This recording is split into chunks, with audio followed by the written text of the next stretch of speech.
శుక్లాంబరధరం విష్ణుం శశివర్ణం చతుర్భుజం ప్రసన్నవదనం ధ్యాయేత్ సర్వవిఘ్నోపశాంతయేత్. గురుర్బ్రహ్మా గురుర్విష్ణుః గురుర్దేవో మహేశ్వరః గురుః సాక్షాత్ పరబ్రహ్మ తస్మై శ్రీ గురవై నమః.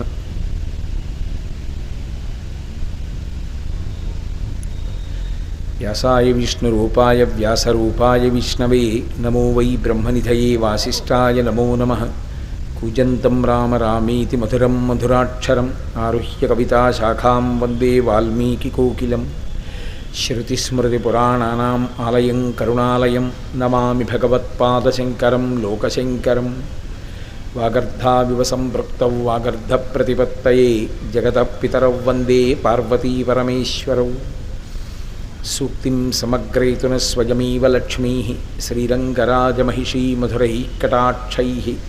వైదగ్ధ్యవర్ణగుణగుంభనగౌరవైర్యాం కండూలకర్ణకుహరాः కవయోధయంతి. హైమోర్ధ్వపుండ్రమజహన్మకుటం సునాసం మందస్మితం మకరకుండలచారుగండం. బింబాధరం బహుళదీర్ఘకృపాకటాక్షం శ్రీవేంకటేశముఖమాత్మని సన్నిధత్తాం.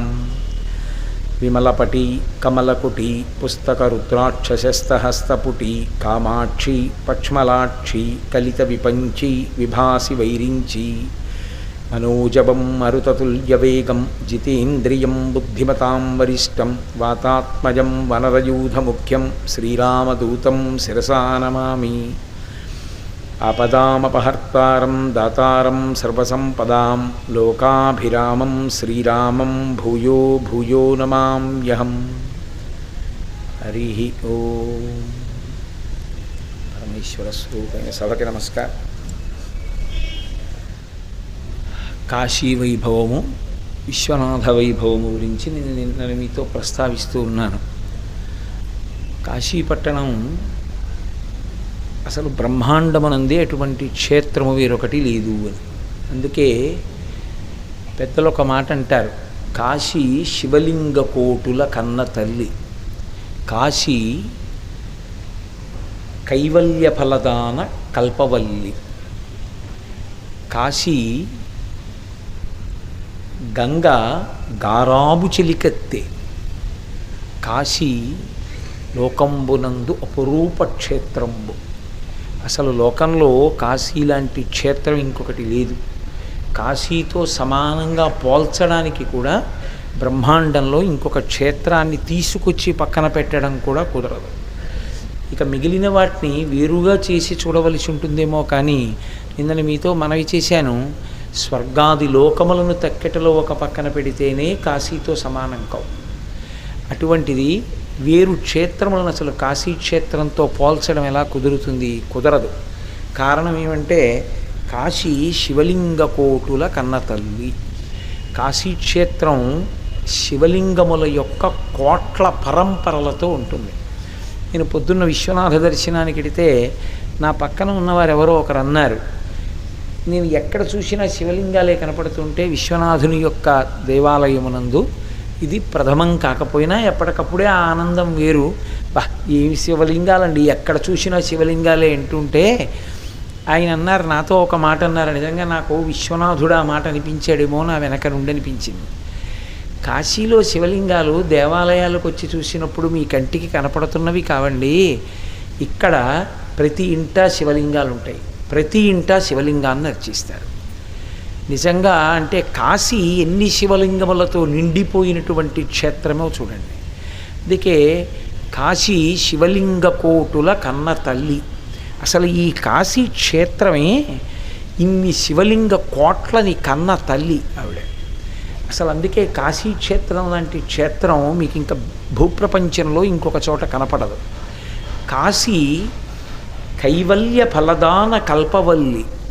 ఇక్కడ మోక్షాన్ని అలవోకగా దానం చేస్తుంది కాశీక్షేత్రం. అందుకే కాశీక్షేత్రం గురించి చెప్తూ పెద్దలు ఒక మాట చెప్తారు, ఇక్కడ 3 రాత్రులు 3 పవళ్ళు.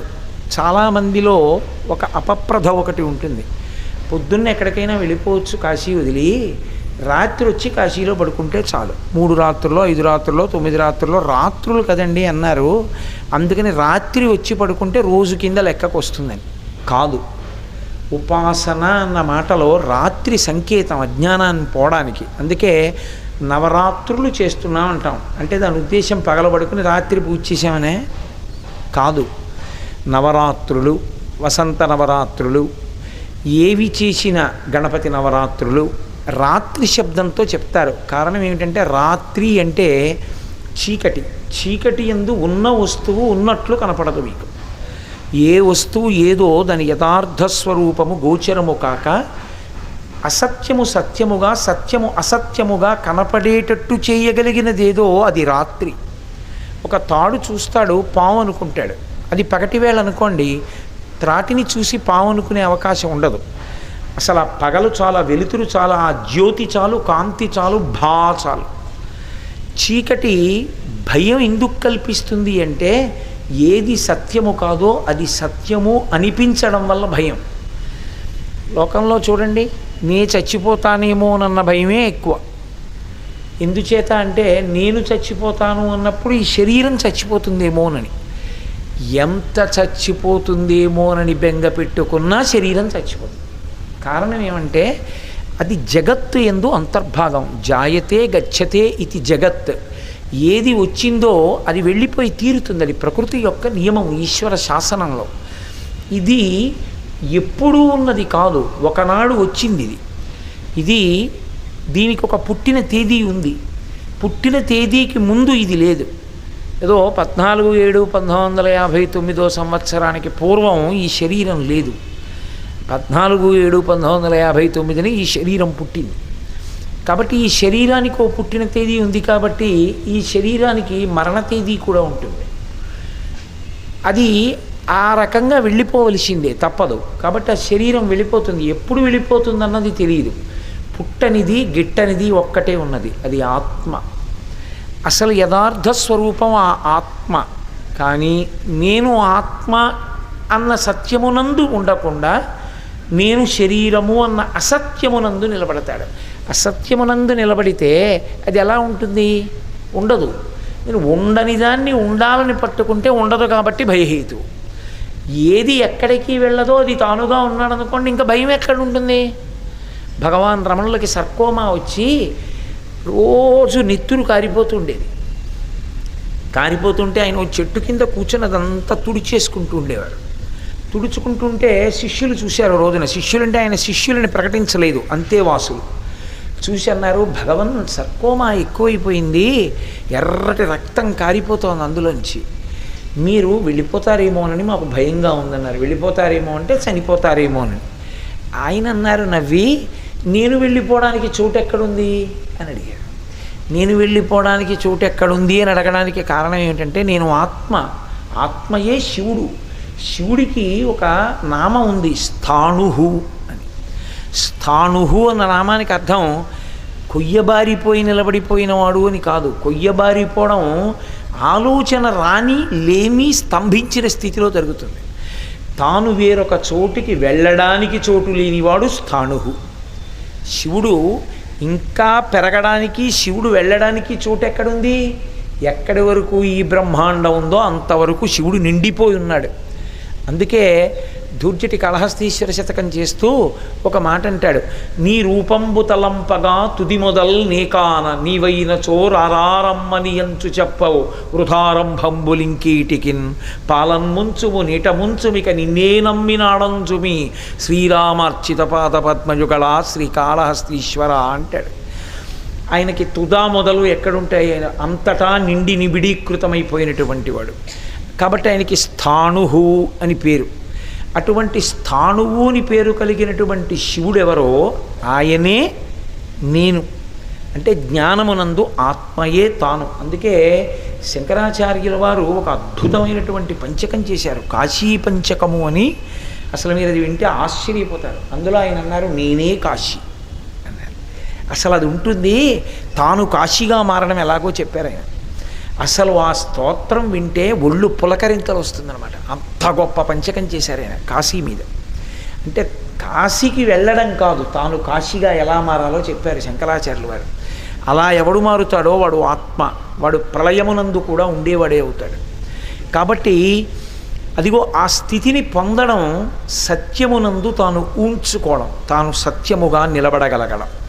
అలా సత్యముగా నిలబడగలిగినటువంటి వాడు ఎవడున్నాడో వాడికి ఇక భయమన్న మాట ఉండదు. ఎందుకంటే భయపడడానికి అసలు రెండో వస్తువు ఎక్కడుంది? ఇంకో వస్తువు ఉంటే భయం. ఉన్నది ఆత్మ ఒక్కటే. అందుకే శంకరులు అద్వైతం, శంకరులు అనడమేమి, వేదమంది అద్వైతం, రెండు కానిది ఒకటి అని శంకరులు అన్నారనుకోండి, పక్కన ఇదొకటి అదొకటి అని ఒకటిని రెండు మూడు ఎన్నైనా చేస్తారేమోనని ఆయన అసలు రెండు కానిది అన్నారంటే ఒకటి అని. అయినా తర్వాత అయింది వేరు మాట అనుకోండి. కాబట్టి అద్వైతం, ఉన్నది ఒక్కటే వస్తువు, ఇక రెండో వస్తువు లేనప్పుడు భయం దేనికి? ఉన్నది ఆత్మ ఒక్కటే. సభాభ్య సభాపతిభ్యశ్చ ఓ నమో నమో అంటుంది రుద్రం. రెండు లేవు, ఆ సభ ఈ సభాపతి ఒక్కడే శివుడు. కాబట్టి ఆ కాశీక్షేత్రంలో ఉండేటటువంటి మహాత్మ్యం ఏమిటి అంటే అది కైవల్య ఫలదాన కల్పవల్లి, అది మోక్షాన్ని ఇస్తుంది. ఇవ్వడంలో ఈ కాశీపట్టణానికి ఉన్న గొప్పతనం ఎక్కడుందంటే రాత్రివాసము. అంటే చాలామంది ఏమనుకుంటారంటే రాత్రి కాశీలో ఉండి పొద్దున్న గైళ్ళు వచ్చి ఇచ్చనుకుంటుంటారు, లేకపోతే ఏదో ఇంకో చోటుకి వెళ్ళి రావచ్చా అండి అంటుంటారు. కాదు, కాశీయందుండుట అన్న మాటకు అర్థం ఏమిటో తెలుసా అండి? పంచక్రోశముల యందు ఉండుట. దీనికి విస్తీర్ణం ఏది చెప్పబడిందో అందులోనే ఉండాలి. పగళ్ళు రాత్రులు కూడా ఇక్కడే ఉండాలి. అలా ఉంటే ఏమవుతుంది అని అడుగుతారేమో. పరమేశ్వరుడు ఒక వరం ఇచ్చాడు. అగస్త్య మహర్షి యొక్క వైభవంలో చెప్తారు, ఎవరైనా 3 రాత్రులు 3 పవళ్ళు కాశీపట్టణంలో ఉన్నారనుకోండి, ఎక్కడికి వెళ్ళలేదు, ఈ పంచక్రోశముల మధ్యలోనే ఉండిపోయారు. అలా ఉండిపోయాడు. ఆయన ఏం చేయలేదు, ఇక్కడ ఉండిపోయి ఆయన ఉండిపోయాడు అంతే. 3 రోజులు, 3 రాత్రులు ఉన్నాడు, 3 పగళ్ళు ఉన్నాడు. అలా ఉన్నవాడికి రాజసూయము అశ్వమేధము చేసినటువంటి ఫలితాన్ని ఆయన ఖాతాలో వేస్తాడు. అంటే అసలు కలియుగంలో అశ్వమేధయాగం లేదు. కలియుగంలో అశ్వమేధయాగానికి ప్రత్యామ్నాయం ఏమి అంటే అనాథప్రేత సంస్కారమే. మనుష్య శరీరము అనాథప్రేతముగా పంచభూతములలో కలవకూడదు, అది వేదం యొక్క నిర్ణయం. అందుకే అనాథప్రేతం కనపడింది అనుకోండి, దానికి సంస్కారం ఎవరు చేస్తారో సమంత్రకంగా కలియుగంలో వారు అశ్వమేధయాగం చేసిన వారితో సమానం.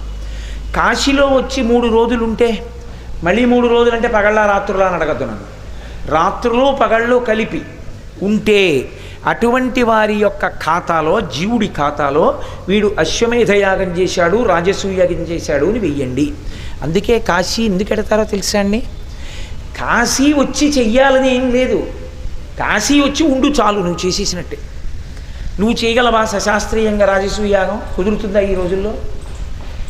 నువ్వు రాజ్యం ఎలా పట్టాభిషేకం చేస్తావు? నువ్వు ఎలా గుర్రాన్ని వదులుతావు? అశ్వమేధం ఎలా కుదురుతుంది? కుదరదు, అసలు కలియుగంలో లేదు. లేకపోయినా ఫలితం ఎందుకు ఇస్తారంటే ఒక్క కాశికావాసము వలన ఇస్తారు. ఇంత తేలికగా పుణ్య సముపార్జనమునకు వేరొక స్థానము బ్రహ్మాండమునందు లేదు జీవుడికి. పనికి మాలిన చోట్లకి వెళ్ళి ఉంటాం, 3 రాత్రులు 3 పగళ్ళు ఇక్కడికి వచ్చి నిన్ను కటికోపవాసం చెయ్యమని చెప్పలేదు. ఇంద్రియ నిగ్రహంతో ఉండాలి, భగవంతుని యందు మనసు పెట్టి ఉండాలి. కాలకృత్యములు తీర్చుకునే సమయంలో కూడా పరమేశ్వరుడు స్ఫురణ యందు ఉండాలి. నిద్రలేస్తూ ఒక్కసారి తెలివి వచ్చి లేచి నిలబడగానే ఓం కేదారేశ్వరాయ నమః, ప్రదోష వేళ కాగానే ఓం కేదారేశ్వరాయ నమః, చాలా 2 నామాలు. అది అన్నంత మాత్రం చేత ఆయన పొంగిపోతాడు. ఇక్కడ ఉన్నంతకాలం వేరొకరికి సహాయం చేయడం, క్రమశిక్షణతో జీవితాన్ని గడపడం. ఏ నియమపాలనం చెయ్యాలని మనం ఇక్కడికి వచ్చామో ఆ నియమపాలనము చెయ్యడంలో వైక్లభ్యమును పొందకూడదు, పొందకుండా చూసుకుంటూ ఉండాలి. ఇది చెయ్యగలిగితే 3 రాత్రులు 3 పగళ్ళు ఉంటే వాడు అశ్వమేధము రాజసూయము చేసినట్టు వెయ్యండి. 5 రాత్రులు 5 పగళ్ళు ఉంటే అలా ఉన్నవాడికి సశాస్త్రీయముగా గురువుగారి పాదములు పట్టి గురువుగారి ఇంటికి వెళ్ళి గురువుగారి ఇంట్లో ఉండి గురువుగారు భిక్ష తీసుకురమ్మన్నప్పుడు తీసుకురావడం, దర్భలు తీసుకురారా అంటే దర్భలు తీసుకురావడం, గురువుగారు అగ్నికార్యం చెయ్యమన్నప్పుడు అగ్నికార్యం చేయడం, బ్రహ్మచారి అగ్నికార్యం చెయ్యాలి, అగ్ని యందు సమిధాదానము అని సమిధ వెయ్యాలి. ఆ కూర్చుని చెయ్యక్కర్లేదా అంటే రోజు సమిధాదానం చేస్తాడు, సమిధాదానం చెయ్యాలి బ్రహ్మచారి.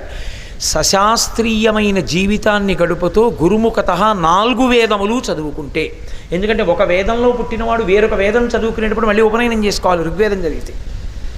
కానీ కాశీపట్టణం వచ్చి 5 రాత్రులు 5 పగళ్ళు ఉన్నాడనుకోండి, వాడు 4 వేదములు గురువుగారి దగ్గర అత్యంత భక్తి శ్రద్ధలతో చదువుకుని గురువుగారి యొక్క పరిపూర్ణమైన అనుగ్రహమును పొందినవాడైతే వాడు ఎటువంటి జీవితాన్ని పొందినవాడవుతాడో అటువంటి జీవితాన్ని పొందినవాడు అని వేసేస్తారు ఖాతాలో.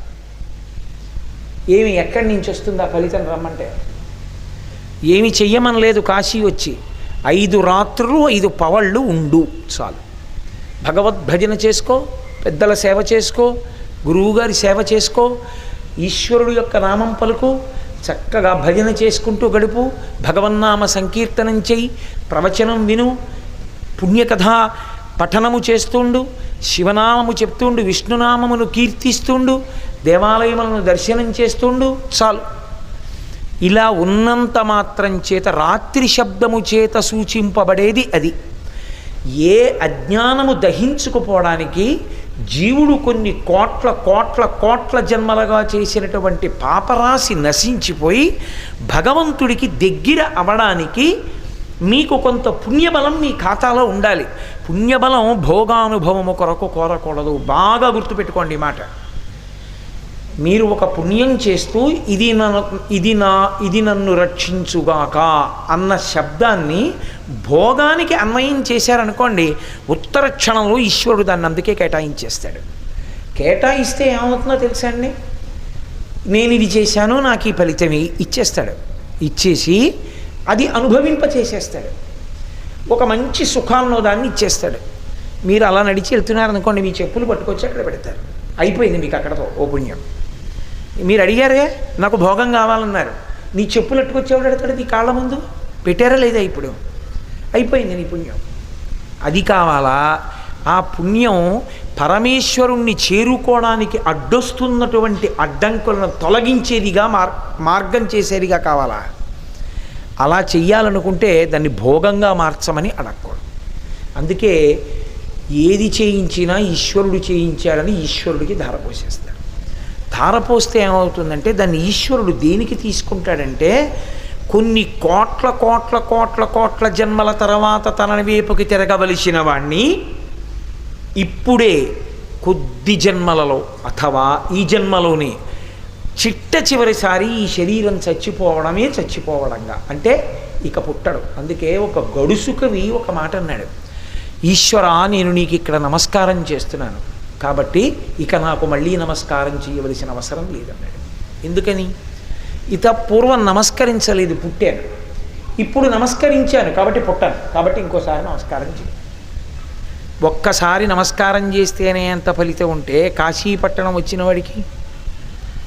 మీకు ఇంకొక మాట చెప్తున్నాను, కాశీపట్టణమునందు దక్షిణాయనం లేదు. లోకం అంతటికీ కాలము 2గా విభాగం అవుతుంది, ఉత్తరాయణం దక్షిణాయనం అని. ఒక్క కాశీపట్టణానికి మాత్రం దక్షిణాయనము లేదు. ఎందుకో తెలుసా అండి? దక్షిణాయనము సాధనా కాలము. దక్షిణాయనంలో చచ్చిపోయాడండి వాడు దురదృష్టం అంటారు. దక్షిణాయనంలో చచ్చిపోతే దురదృష్టం అని ఎందుకంటారో తెలుసా? రేపు ఎంసెట్ ఉండగా ఇవాళ టైఫాయిడ్ వచ్చింది అనుకోండి, ఏమిటో పాప ఆయన దురదృష్టం అంత బాగా చదువుకున్నాడు పిల్లాడు, రేపు ఎంసెట్ అంటే ఇవాళ టైఫాయిడ్ ఏమిటి అంటారు. అంటే రాయవలసినది వ్రాయలేడు. దక్షిణాయనమునందు మరణం అంటే ఉపాసన చేయవలసిన కాలంలో శరీరం లేకుండా పోయింది. పడవలేనివాడు నది దాటలేనట్టే ఇది లేనివాడు ధర్మకార్యాచరణం ఏం చేస్తాడు? కాబట్టి చెయ్యలేడు. కాబట్టి అయ్యో పాపం ఇది పడిపోయిందిరా వీడికి దక్షిణాయనంలో, దురదృష్టవంతుడు అన్నారు.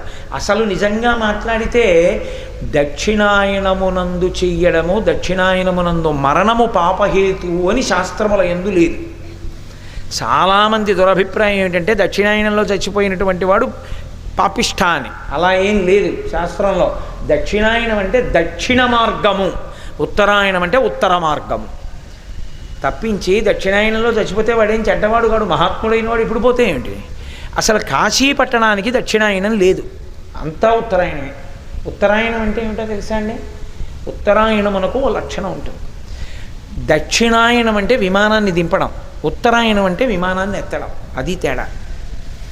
రావణాసురుడు పుష్పక విమానాన్ని తీసుకొస్తాడు. ఎక్కడి నుంచి? కుబేరుణ్ణి ఓడించి తనది కానిది తనదిగా తెస్తాడు.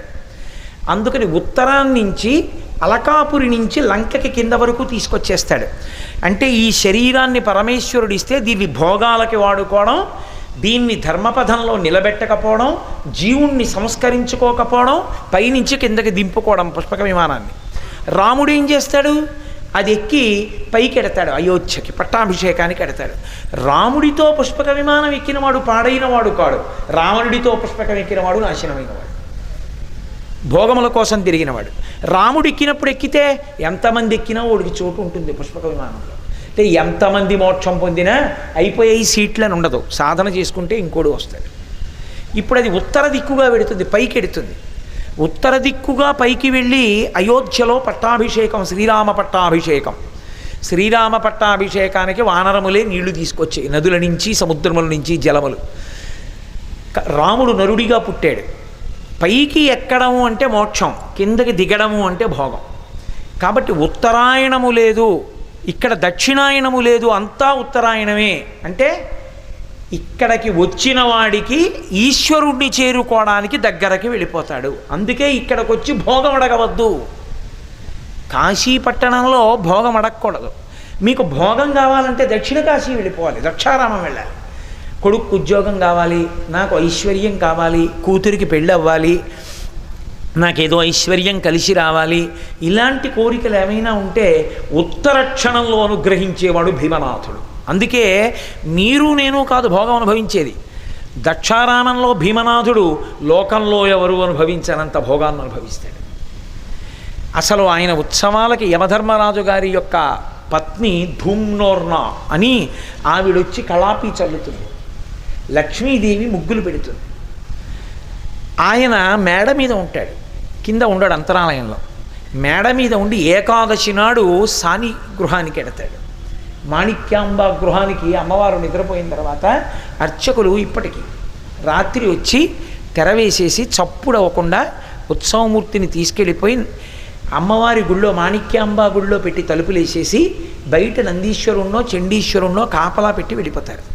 మళ్ళీ మర్నాడు గుట్టు చప్పుడు కాకుండా బ్రాహ్మీ ముహూర్తంలో వచ్చి నిశ్శబ్దంగా తలుపులు తెరిచి ఉత్సవమూర్తిని తీసుకెళ్ళి పైన పెట్టేస్తారు. అంటే అందరూ ఉపవాస తిథిగా భావించే ఏకాదశిని ఆయన భోగతిథిగా వాడుకుంటాడు, అంత భోగం. అందుకే పరమశివుడికి ఉన్నంత భోగము ఎవరికీ లేదు, పరమశివుడికి ఉన్నంత వైరాగ్యము ఎవరికీ లేదు. అందుకని భోగం కావాలంటే దక్షిణ కాశీ వీళ్ళు, మోక్షం కావాలంటే కాశీ. ఇక్కడికి వచ్చి భోగం అడక్కు, అక్కడికి వెళ్ళి మోక్షం అడగద్దని నేను అన్నా.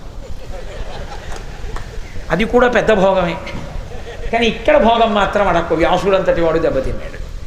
కాబట్టి కాశీ కైవల్య ఫలదాన కల్పవల్లి, కాశీపట్టణం కైవల్యాన్ని ఇస్తుంది. ఇక ఇక్కడే ఉండి ఇక్కడే చచ్చిపోతే వాడంత భాగ్యవంతుడే లేడు.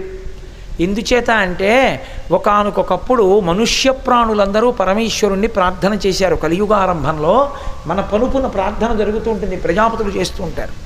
అయా కలియుగం అంతా పాపభూయిష్టంగా ఉంటుంది కదా, కలిపురుషుడి యొక్క ఉద్ధతి కదా, మేమేం చెయ్యాలి, మరి మాకు తేలికగా మోక్షం వచ్చే మార్గం ఏమైనా చెప్పండి అన్నారు. ఆయన అన్నాడు, దర్శనాత్ అభ్రసదసి, ఇచ్చేస్తానన్నాడు. చిదంబరం వెళ్ళి నన్ను దర్శనం చేయండి, మోక్షం ఇచ్చేస్తాను. ముందు అలాగే అని సంతోషపడిపోయి ఇలా అన్నారు. ఆ తర్వాత అన్నాడు ఎవరో, ఒరే చిదంబరం వెడితే ఓ ఇబ్బంది ఉందిరా, శివదర్శనం ఇస్తామని నించోపెడతారు, నించోపెట్టి తలుపులు తీస్తారు. తలుపులు తీసి ఒక కిటికీలో ఉంటుంది, అందులోంచి చూడండి అంటారు. ఇలా నీరాజనం ఇస్తారు, మారేడు దళాల మాల వేసి ఉంటుంది, తలుపు కిటికీ తలుపులు వేసి వెళ్ళిపోండి అంటారు. ఈ నించున్నవాడు ఎవరు నిజాయితీపరుడు ఉంటాడు. వాడు అంటాడు, ఒరే నాకేం కనపడలేదు అక్కడ, నీకేమైనా కనపడిందా శివలింగం అంటాడు. అంటే గడుసు వాడు ఉంటాడు, వాడు అంటాడు అది కనపడలా నీకు, నల్లగా లేదు శివలింగం, పక్కన పానమట్టం లేదు అంటాడు. అబద్ధం. అక్కడ ఎవరినో వెళ్ళి అడిగాడు అనుకోండి, అనుమానం తీరక, ఏమంటే అక్కడ లోపల శివలింగం లేదేమిటండి అన్నారనుకోండి, అదే చిదంబర రహస్యం అంటారు. అందుకే చిదంబర రహస్యం అని పేరు. చిదంబర రహస్యం ఏమిటంటే ఆకాశము శివలింగంగా ఉంటుంది అక్కడ. ఆకాశం అంతటా నిండిపోయినవాడు ఎలా తీసుకొచ్చి పెడతావు అక్కడ? అందుకని అంతటా నిండినవాడు ఎక్కడా ఉన్నాడు కాబట్టి అక్కడే ఓ మారేడు దళాల మాలేసి వాడే వీడంటారు. అది లోపల జ్ఞాన పరిపుష్టి చేత చేయవలసిన దర్శనం. అంచేత ఎలా కుదురుతుంది? వెళితే మాత్రం ఏమర్థం అవుతుంది? చిదంబర రహస్యం. అర్థం కాని దాన్ని ఏమంటారంటే చిదంబర రహస్యం అంటారు. అందుకనే అయ్యా మేమేదో తెలియక అలాగే అన్నాం కానండి, ఇంకో మాట చెప్పండి. అలా కుదరదు. దర్శనాద భ్రసదసి, మాకేమీ చిదంబరం పెడితే అర్థం కాలేదు, ఇంకో మాట ఏమైనా చెప్పండి అంటే పరమేశ్వరుడు అన్నాడు, సరే జననాత్ కమలాలయే, తిరువారూరులో పుట్టండి, త్యాగరాజ స్వామి వారు పుట్టిన ఊళ్ళో ఇచ్చేస్తాను మోక్షం. చాలా సంతోషం మహాప్రభు, ఇది తేలిక వచ్చేశారు. అప్పుడు గుర్తొచ్చింది, ఎవరే పుట్టడం మన చేతిలో ఎక్కడుందిరా, అమ్మకి నొప్పులు ఎక్కడొస్తాయో, అమ్మ కడుపులో కదా మనం ఉన్నాం. ఆర్టీసీ బస్సు నుంచి విమానం వరకు ఎక్కడైనా పుట్టచ్చు.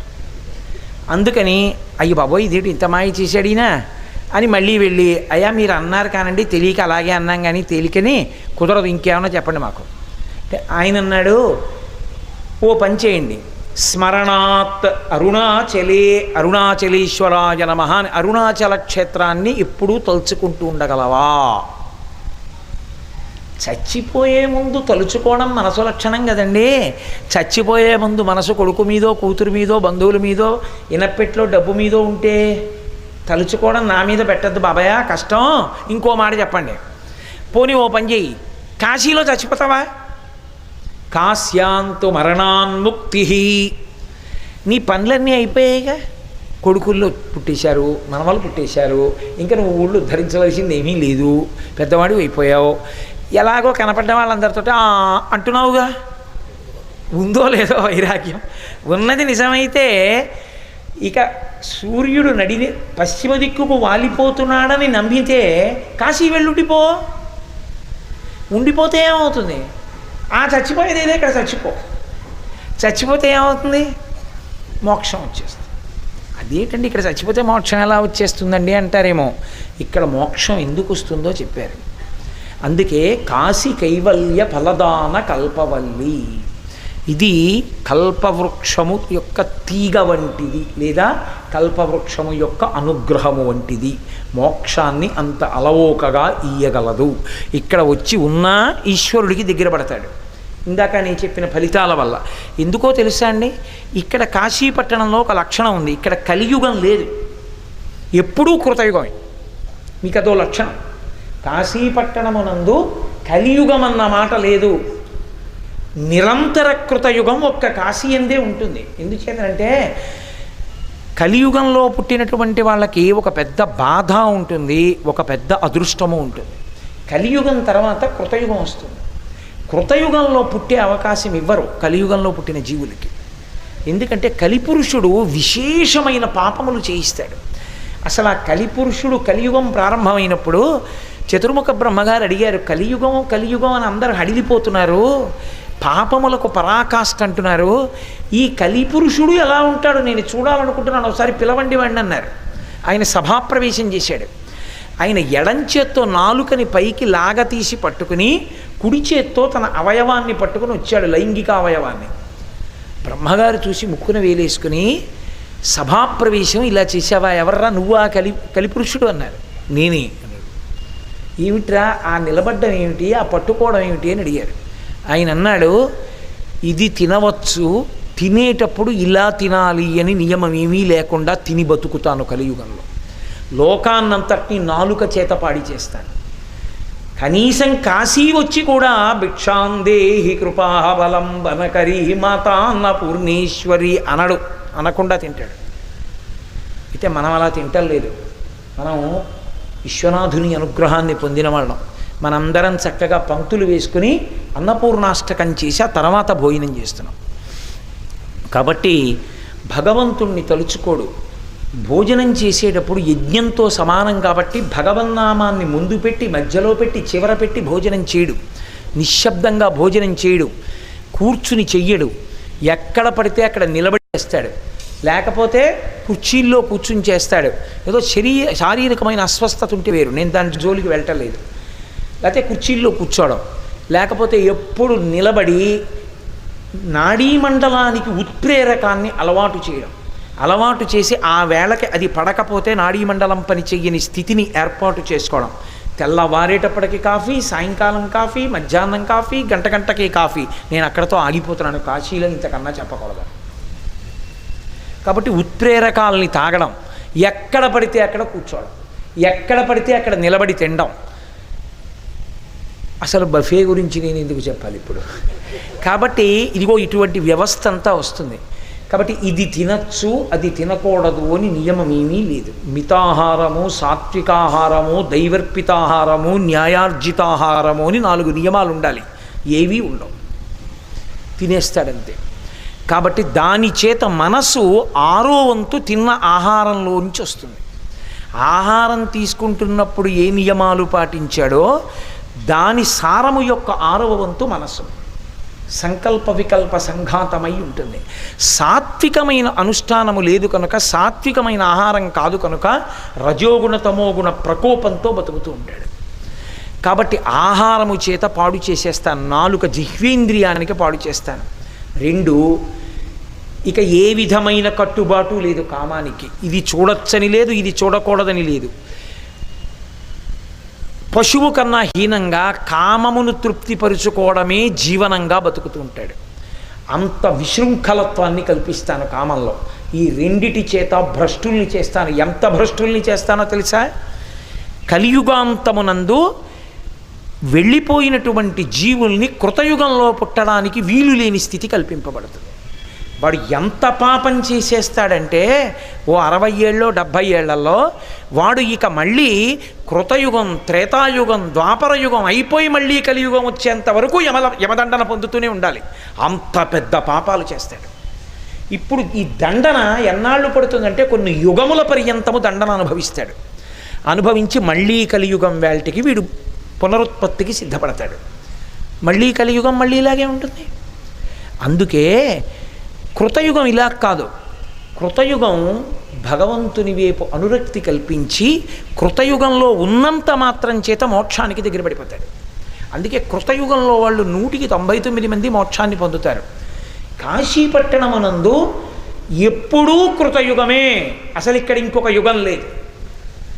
ఇక్కడికి వచ్చి కలియుగం అండి అనకూడదు. అందుకే నేను మీతో చెప్పాను, నేను కలి ప్రవేశింపడానందకాననమున. ఇక్కడికి కలిపురుషుడు ప్రవేశించడు, పంచక్రోశముల మధ్యలోకి ప్రవేశించడు కనుక ఇది ఎప్పుడూ కృతయుగమే. ఇక్కడ ఉన్నవాడు కృతయుగంలో ఉన్నవాడిగా లెక్క తీసుకుని వచ్చే యుగంలో జన్మనిచ్చేస్తాడు. పాపములన్నీ కాలిపోయాయిగా మరి ఇక్కడ ఉండడం వల్ల. కాలిపోయిన కారణం చేత కృతయుగంలో పుట్టేస్తాడు. కలియుగాంతమునందు పుట్టడం వల్ల ఏమవుతుందంటే కృతయుగంలో తరించిపోతాడు. కాబట్టి ఇది ఎప్పుడూ కృతయుగంతో ఉండేటటువంటి క్షేత్రం. ఒక్కసారి మనుష్య జన్మ దాటిపోయిందనుకోండి, ఇక కాశీపట్టణ ప్రవేశం లభ్యం కాదు. ఏదో పుణ్య సంచయం ఉండి ఇక్కడ క్రిమికీటకాదులుగా పుడితేనే చెప్పలేను. మనుష్యునిగా పుట్టి సంకల్పం చేత కాశీపట్టణ ప్రవేశం చెయ్యాలి అంటే మనుష్యుడై ఉంటేనే రాగలడు. మనుష్య ప్రాణి అనుకోండి, నేను కాశీ పెడతానండి అని రాగలడు. క్రిమో కీటకమో అయితే కాశీ పెడతానంటే ఎక్కడి నుంచి వస్తుంది? కాకినాడ నుంచి వస్తుందా? భిలాయి నుంచి వస్తుందా? రాదు. ఒక్క మనుష్యుడైతే కాశీలో ఏదో జరుగుతుందంటే వెళ్ళొద్దామని వస్తాడు. నేను ఇంకొక మాట మీతో చెప్తున్నది, మిష ఏదో జరుగుతోందన్నది ఒక మిష కింద పెడతాడు ఈశ్వరుడు. ఎందుకో తెలుసా? నిజానికి ఏదో చేస్తే ఇక్కడ ఏదో జరుగుతుందని ఏం లేదుగా, ఇక్కడికి రావడమే చాలు. అది అడ్డుపెట్టి ఏం చేస్తాడంటే ఒక సహృదయం కలిగినటువంటి వ్యక్తి చేత సంకల్పం చేయిస్తాడు. ఏదో ఇంతమందితో కాశీ వెళదాం, అందుకే తల్లికి అటువంటి సంకల్పం కలిగింది. అది శివ సంకల్పమస్తు. ఇప్పుడు అడ్డుపెట్టి లాగుతాడు. ఎంతమంది అర్హులున్నారో వాళ్ళందరినీ కాశీపట్టణ ప్రవేశం చేయించి కూర్చోబెడతాడు ఇక్కడ. కాబట్టి అదిగో అలా ఇక్కడికి వచ్చిన వాడెవరో వాడు కృతయుగంలో ఇన్నాళ్ళు ఉన్నవాడితో సమానం. కృతయుగంలో చేసిన పుణ్యం మాటలు కాదుగా. అందుకే ఇక్కడికి వచ్చి ఎంత చిన్న పని మీరు చెయ్యండి, అది అద్భుతమే. అది మిమ్మల్ని కాపాడేస్తుంది. ఎప్పుడూ కృతయుగం, ఎప్పుడూ ఉత్తరాయణం ఉండేటటువంటి ఏకైక పట్టణం బ్రహ్మాండమునందు కాశీ ఒక్కటే. కాబట్టి ఇటువంటి కాశీపట్టణమునందు కాశీ కైవల్య ఫలదాన కల్పవల్లి. ఈ కాశీపట్టణం గంగ గారాబు నిచ్చెలికత్తె కాశీ. ఈ కాశీపట్టణం గంగమ్మకి గొప్ప ప్రేమమూర్తి అయినటువంటి అనురాగపూరితమైనటువంటి చెలికెత్తి. చెలికెత్తే రాణి ఇద్దరు పక్క పక్కనే ఉంటారు. అందుకే కాశీ గంగ విడదీయలేరు, కాశీ గంగా అంటారు. ఆ గంగకి కాశీకి అంత అనుబంధం. కాశీలో నిలబడి గంగని విమర్శించిన, గంగలో నిలబడి గంగ దగ్గరికి వెళ్ళి ఏదైనా కాశీపట్టణాన్నన్నా మహాపాపం. అందుకే గంగ గారాబు నిచ్చెలికత్తె కాశీ సుర నరోరగ దైత్య సంస్తుత్య కాశీ. దేవతలు, నరులు, నాగులు అసలు కాశీపట్టణాన్ని స్తోత్రం చెయ్యని వాడు ఉండడు. మీరు ఎక్కడైనా ఉండండి లోకంలో, బ్రహ్మాండంలో కాశీ కాశీ కాశీ అంటే చాలు. కాశీ అన్నందుకు అంత గొప్ప ఫలితాన్ని ఇస్తారు. నేను మీతో ఒక యథార్థం చెప్తున్నాను. దీన్ని వేదమునందు స్మృతి అంగీకరించింది. మీరు ఏదైనా నది దగ్గరికి వెడితే స్నానం చేస్తే ఫలితం, గంగని స్మరిస్తే ఫలితం. గంగ గంగ గంగ అంటే చాలు.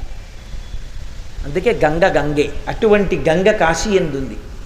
కాబట్టి సుర నరోరుగ దైత్య సంస్తుత్య కాశీ. ఇక్కడ అందుకే లోకంలో ఒక మాట చెప్తారు, ఎక్కడికి వెళ్ళు మృత్యుభయం ఉంటుంది, ఇక్కడికి వెళ్ళిన వాడికి మృత్యుభయాన్ని విడిచిపెట్టి వెళ్ళొచ్చని చెప్పారు. ఎందుకంటే ఒకవేళ నిజంగా ఎవడైనా ఇక్కడ చనిపోతే ఇక వాడంతటి ధన్యాత్ముడు లేడు లేడు లేడు, మోక్షమును పొందాడు.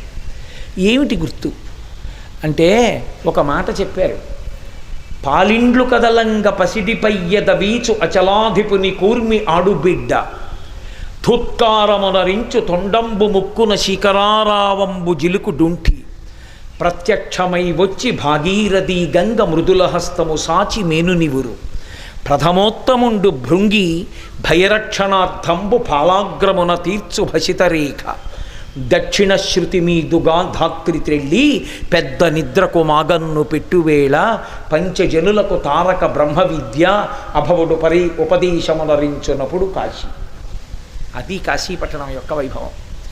ఇక్కడ ప్రాణోత్క్రమణం అవుతుంటేట కపవాత పైత్యముల్ కప్పగాశ్రమ చేత కంపముద్భవమంది కష్టపడుతుంటే, కపము వాతము పైత్యము పెరిగిపోతుంటే జీవుడు మార్గాన్ని వెతుక్కుని ఏ రోమకూపంలోంచో బయటికి వెళ్ళిపోవడానికి సిద్ధపడిపోతుంటే, విపరీతమైన బడలిక కదిలిపోతే, ఒంట్లోంచి స్వేదం పుట్టేస్తే, ఒళ్ళంతా కంపనం వచ్చి కదిలిపోతుంటే, లక్ష తేళ్లు కుట్టిన బాధ పడుతుంటే, కొడుకొచ్చి నాన్నగారండి నాన్నగారండి నోరు తెరవండి అని తులసి తీర్థం పోస్తే గుటక పడక పక్క నుంచి కారిపోతుంటే, ఒరే దుర్ముహూర్తం రా, మంచం మీద చచ్చిపోతాడేమో మీ నాన్న కింద పెట్టేయమంటే కింద పెట్టేస్తుంటే కోడలు పరిగెత్తుకెళ్ళి వెండి కుంది దీపం పట్టుకొస్తే, పిచ్చి తల్లి నీకు తెలియదు వెండి కుంది పెడతారా, మట్టి ప్రమిద పట్టరా మట్టి ప్రమిద పట్టరా అంటే ప్రమిద పట్టుకొస్తుంటే కోడలు చుట్టూ నిలబడిన వాళ్ళు యథాపుత్ర మిత్రాదయో మత్స కాశీరుదాచ్యస్య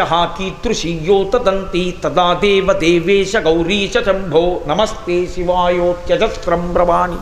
శంకర భగవత్పాదులు ఆ చుట్టూ నిలబడిన వాళ్ళు పుత్రులు మిత్రులు వీళ్ళందరూ అయ్యో అయ్యో అయ్యో నాన్నగారండి నాన్నగారండి నాన్నగారండి అని అరుస్తుంటే, చాప మీద పడుకోబెట్టేయండి అని చెప్పి కాళ్ళు చేతులు పట్టుకుని చాప మీద పెట్టేస్తుంటే మంచం మించి కింద అయ్య బాబోయ్ నేను చచ్చిపోతున్నానులా ఉందని హడలు పుట్టేస్తుంటే, భయంకరమైన రూపాలతో దూతలు నిలబడి పాశములు పట్టుకుని వికటాట్టహాసం చేసి వేసి జీవుణ్ణి లాగుతుంటే, తులసి తీర్థం గుటక పడక పైకి వచ్చేస్తుంటే ఒక పక్క నుంచి చుట్టూ చేరిన మిత్రులు అరే రే రే రే రే ప్రతిరోజు వాడు కంఠంలో హారం వేయించుకునేవాడు పుష్పహారం, కొన్ని వేల మంది కూర్చుని వాడి ప్రసంగాలు వినేవారు, వాడు వెళ్ళిపోతుంటే కాళ్ళ మీద పడి నమస్కారం చేసేవారు, అలాంటి వాడిని చింకి చాప మీద పడుకోబెట్టి వాడి తలకట్టున ప్రమిద పెడుతోందా కోడలు అని వాళ్ళు ఏడుస్తుంటే, వీడికి ప్రాణోత్కరణం అయిపోతుంటే శంకరులు అన్నారు, నేను భయపడుతూ రాను శంకరా,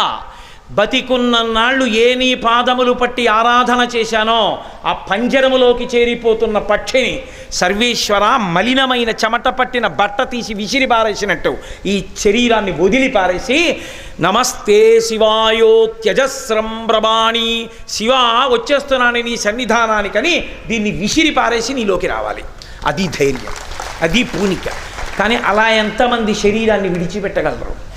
కాశికాపట్టణంలోట అంత బాధపడిపోయి కంపనం వచ్చి చెమటలు పట్టేస్తుంటే, 1,00,000 తేళ్ళు పుట్టిన బాధ పుట్టేస్తే, ప్రాణం పోతుంటే, ముక్కు ఉన్నా బయట వాయువు ఉన్నా ఊపిరి లోపలికి తీయలేకపోతుంటే, గుండె పోట్లొచ్చి రాళ్ళు పెట్టినంత నొప్పి వచ్చేస్తుంటే బాధపడకమని, అది పురుగు కానివ్వండి, క్రిమి కానివ్వండి, కీటకం కానివ్వండి, దోమ కానివ్వండి, లేకపోతే మనుష్యుడు కానివ్వండి, ఎవరు కానివ్వండి, ఈ పంచక్రోశముల యందు ప్రాణం పోతుంటే తల్లి పార్వతీదేవి నడిచేస్తుంది. కాలి గజ్జలు గల్లు గల్లు అంటుండగా నా తల్లి వచ్చి పక్కన కూర్చుని వాడి తల ఎత్తి తన ఒళ్ళో పెట్టుకుంటుందట. పెట్టుకుని ఆ యమ అవిద్యానామంతస్తిమిరమిహిరోద్దీపనగరీ జడానాం చైతన్య స్తమక మకరంద శృతిఝరీ దరిద్రాణం చింతామణి గుణనికా జన్మజలధౌ నిమగ్నానాం దంస్ట్రామురరిపవరాహస్య భవతి అని శంకరులు స్తోత్రం చేసిన తల్లి ఆదిక్షాంత సమస్త వర్ణనకరీ శంభుప్రియే శాంకరి అనిపించుకున్న అన్నపూర్ణ ఆ తల్లి కాలి గజ్జలు గల్లు గల్లు అంటుండగా మరాళి మందగమనాయై వచ్చి పక్కన కూర్చుని తన తొడ మీద తల పెట్టుకుని విసిరికర్రతో విసరడం. ఆవిడు కాశీలో మరణిస్తుంటే ఇది మా ఆయనకి గారాబు ఇల్లాలు, ఈ పట్టణంలో ప్రాణం విడిచిపెడుతున్నవాడు బాధపడకూడదని విసినికర్రతో విసరకుండా తన పవిట కొంగు తీసి విసురుతుంది. పాలిండ్లు కదలంగ పసిడిపయ్యద వీచు అచలాధిపుని కూర్మి ఆడుబిడ్డ. హిమవంతుని యొక్క ముద్దుల కూతురు హైమవతి, నా తండ్రి పరమేశ్వరుని యొక్క ఇల్లాలు పార్వతీదేవి తన వక్షస్థలం కదిలిపోయేటట్టుగా శ్రమపడి ఆ పవిట కొంగుతో ఇలా ఇలా విసురుతుంది. ఆ గాలి తగిలే అమ్మా జగదంబా నీ ఒళ్ళోనా పడుకున్నాను, ఏమి భాగ్యవంతుణ్ణమ్మా అని ఇలా కన్నులు విప్పి అమ్మ వంక చూసి నక ధీదితి సంచన్నన మజ్జన తమోగుణ. ఆ తల్లి కాలి బొటనవేలి యొక్క చివరి కాంతులు తగిలితే కోట్ల జన్మల యొక్క తమోగుణం విరిగిపోతుంది. అటువంటి తల్లి యొక్క ముఖమండలాన్ని చూస్తుంటే పాలిండ్లు కదలంగ పసిడిపయ్యద వీచు అచలాధిపుని కూర్మి ఆడుబిడ్డ ధుత్కారమునరించు తొండంబు ముక్కున శిఖరారావంబు జిలుకు డుంఠి విఘ్నేశ్వరుడు గబగబా వచ్చి, ముద్దుల కొడుకు కదూ అమ్మకి, గబగబా వచ్చి అమ్మ పక్కన కూర్చుని, అమ్మ వీడికి ప్రాణోత్క్రమణ అవుతోందా, బాధపడుతున్నాడా ఈ జీవుడు, అమ్మ నువ్వు విసురుతున్నావా, ఉండు నువ్వు అమ్మ నువ్వు అంత శ్రమపడాలా అని తన తొండంతో గంగానదీ జలాల్ని పీల్చి తెచ్చి చల్లటి నీళ్లు ఒళ్ళంతా చల్లుతట. ఆ గంగని చల్లుతుంటే డుంటి గణపతి వచ్చి పక్కన కూర్చుంటే ఆయన వంక ఇలా చూసి ఏనుగు ముఖాన్ని చూస్తే చాలు లక్ష్మీస్థానం. అందున గణపతి ప్రసన్నమూర్తి ఆ డుంటి విఘ్నేశ్వరుని యొక్క ముఖమండలాన్ని చూసి పొంగిపోతుంటే ప్రత్యక్షమై వచ్చి భాగీరథీ గంగ మృదుల హస్తము సాచి నేను నివురు. అసలే చల్లని తల్లి మా అమ్మ గంగ, ఎంత పరమపావనియో లోకపావని, తలుచుకుంటే పాపములు పోగొడుతుంది. భవాంగ పతితంతోయం పవిత్రమితి పస్పృశు అంటారు వాల్మీకి మహర్షి.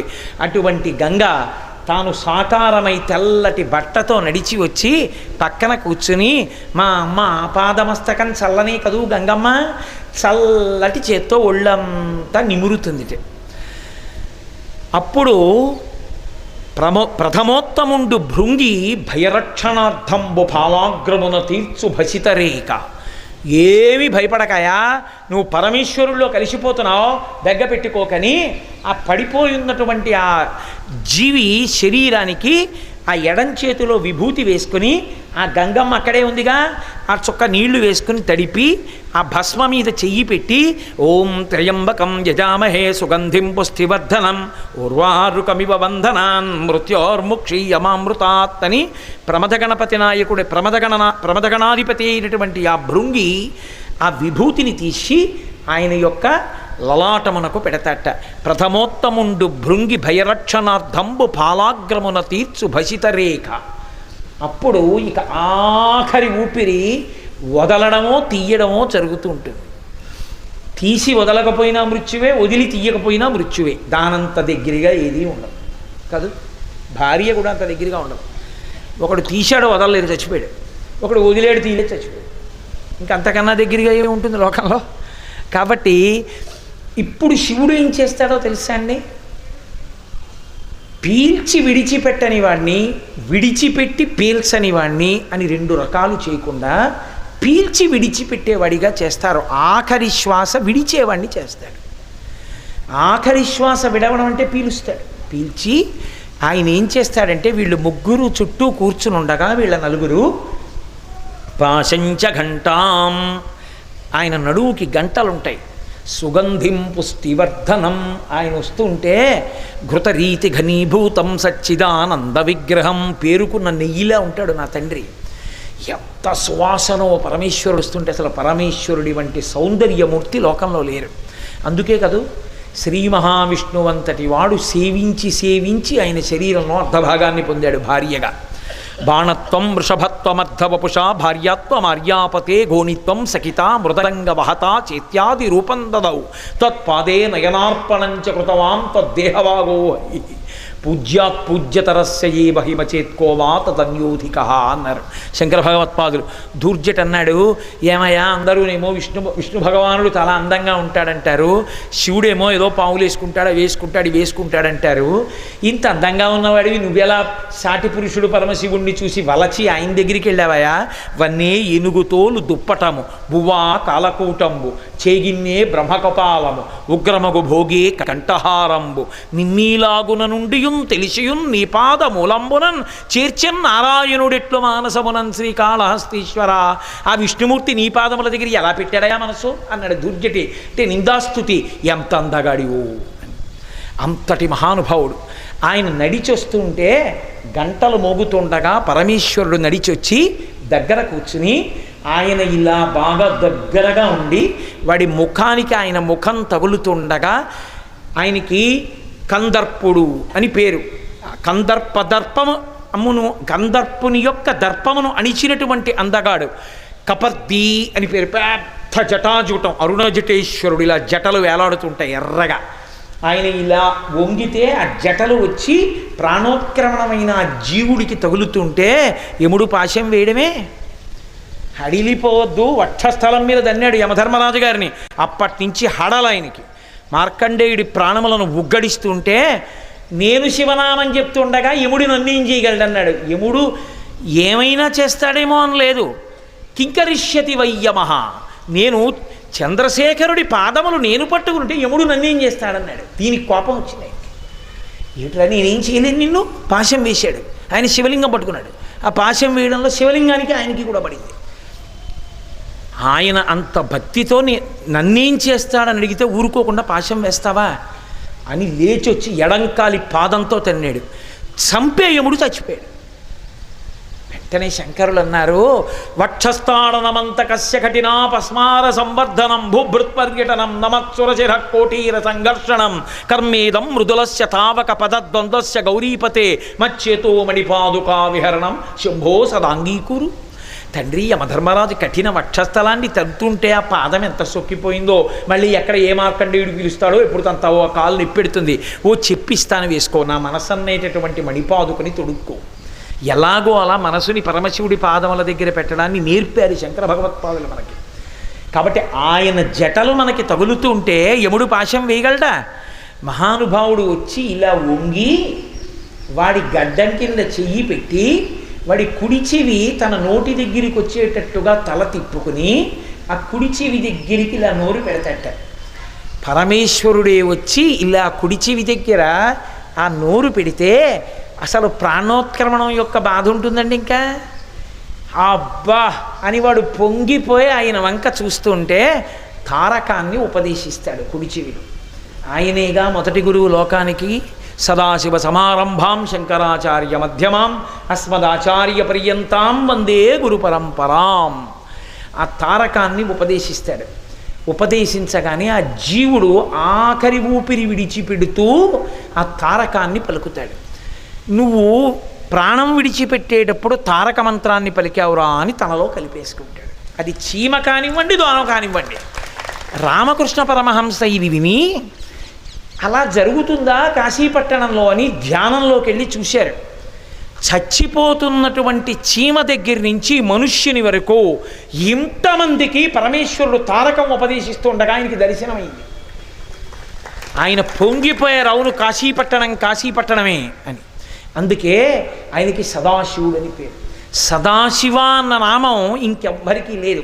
సదా బ్రహ్మ, సదా విష్ణు అలా ఉండదు. సదాశివ. కోపంగా ఉన్నాడన్నట్లు కనపడతాడు అంతే, ఉట్టిది. లోపల ఆయన ఎప్పుడూ శివుడే, ఎప్పుడూ ప్రశాంతంగా ఉంటాడు. ఉత్తినే రుద్రుడైపోయినట్టు వేషం కడతాడు. ఎందుకు అంటే అక్కడ వ్యవస్థని చక్కబరుస్తాడు. కోపంగా ఉన్నట్టుగా కనపడి మాట్లాడితే అయ్యి బాబోయ్ ఆయనకు అందుకు కోపం వస్తుందంటే నా తప్పు చేయరు. నిజంగా ఆయన కోపం వస్తుంది అనుకుంటున్నారా? ఆయనకి అలా కోపం వస్తే ఆయన సదాశివుడు ఎందుకు అవుతాడు? ఎప్పుడూ శివుడు ఎందుకు అవుతాడండి? ఎప్పుడూ శివుడు అంటే ఎప్పుడూ కోపం ఉండదని గుర్తు. కానీ రుద్రహ లోకాన్ని రక్షించడానికి కోపాన్ని నటిస్తాడు. కాబట్టి మహానుభావుడు ఇక్కడ కైవల్యం ఇవ్వడం కోసమని కాశీపట్టణంలో ప్రాణోత్క్రమణ అవుతున్నటువంటి జీవుల యొక్క కుడి చెవిలో తారక మంత్రోపదేశం చేస్తాడు. అందుకే కాశీపట్టణంలో ప్రాణం విడిచిపెట్టినటువంటి ప్రతి జీవుడు ఈశ్వరుని యందు కలిసిపోతాడు.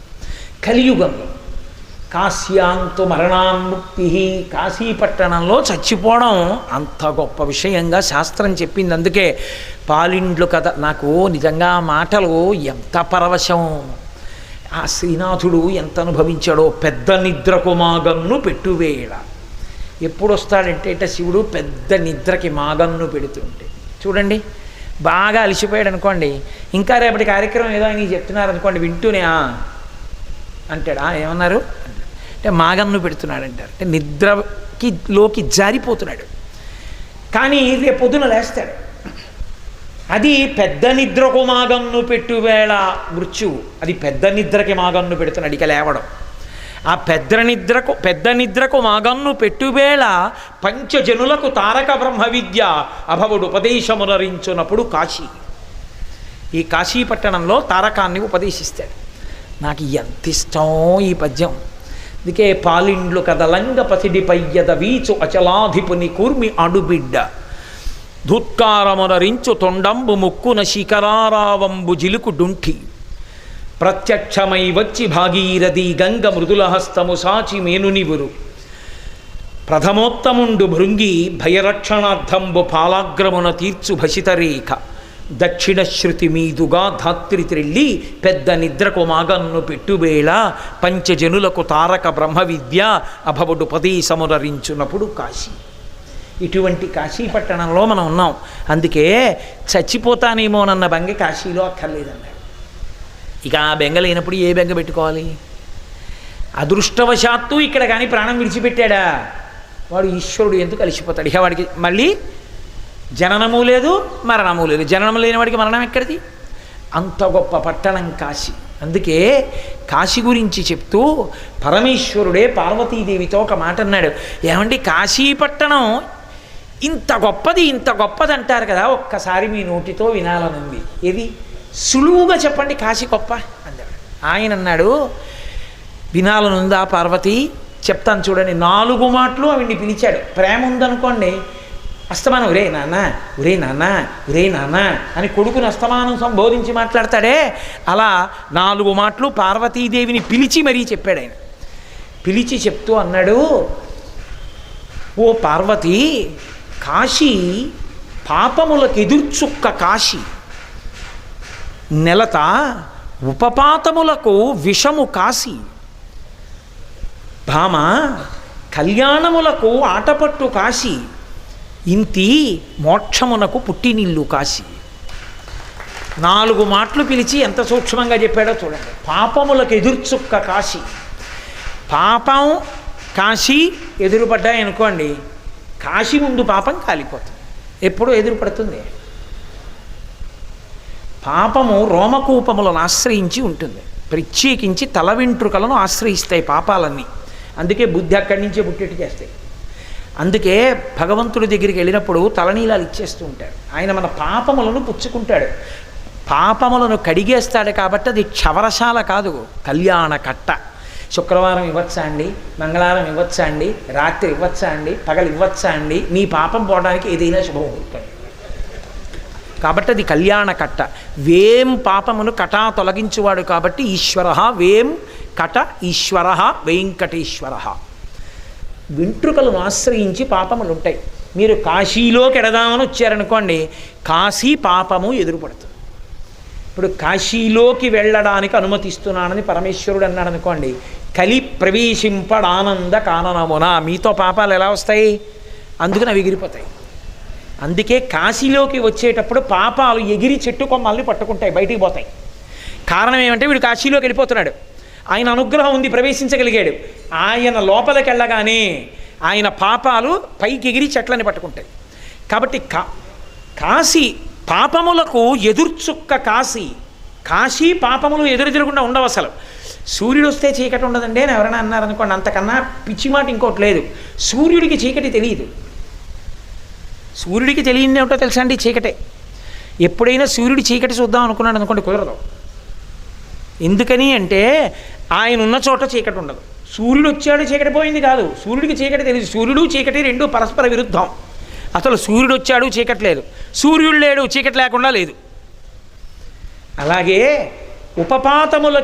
ఉపపాతములకు విషము కాశీ. ఉపపాతకములను ఉంటాయి, మహాభయంకరమైనటువంటి పాపములు. అవి ఇటువంటి కాదు. ఎందుకు వచ్చింది పవిత్ర కాశీపట్నంలో? వాటి వర్ణన అంతా ఎందుకు? కాబట్టి అవి వాటికి విషం కాశీపట్టణం. కాశీపట్టణంలోకి వచ్చాడంటే అవన్నీ చచ్చిపోతాయి, అంటే అవన్నీ తొలగిపోతాయి. అసలు ప్రవేశించేత ఇంత శక్తివంతం ఈ పట్టణం ఒకటేనండి లోకంలో.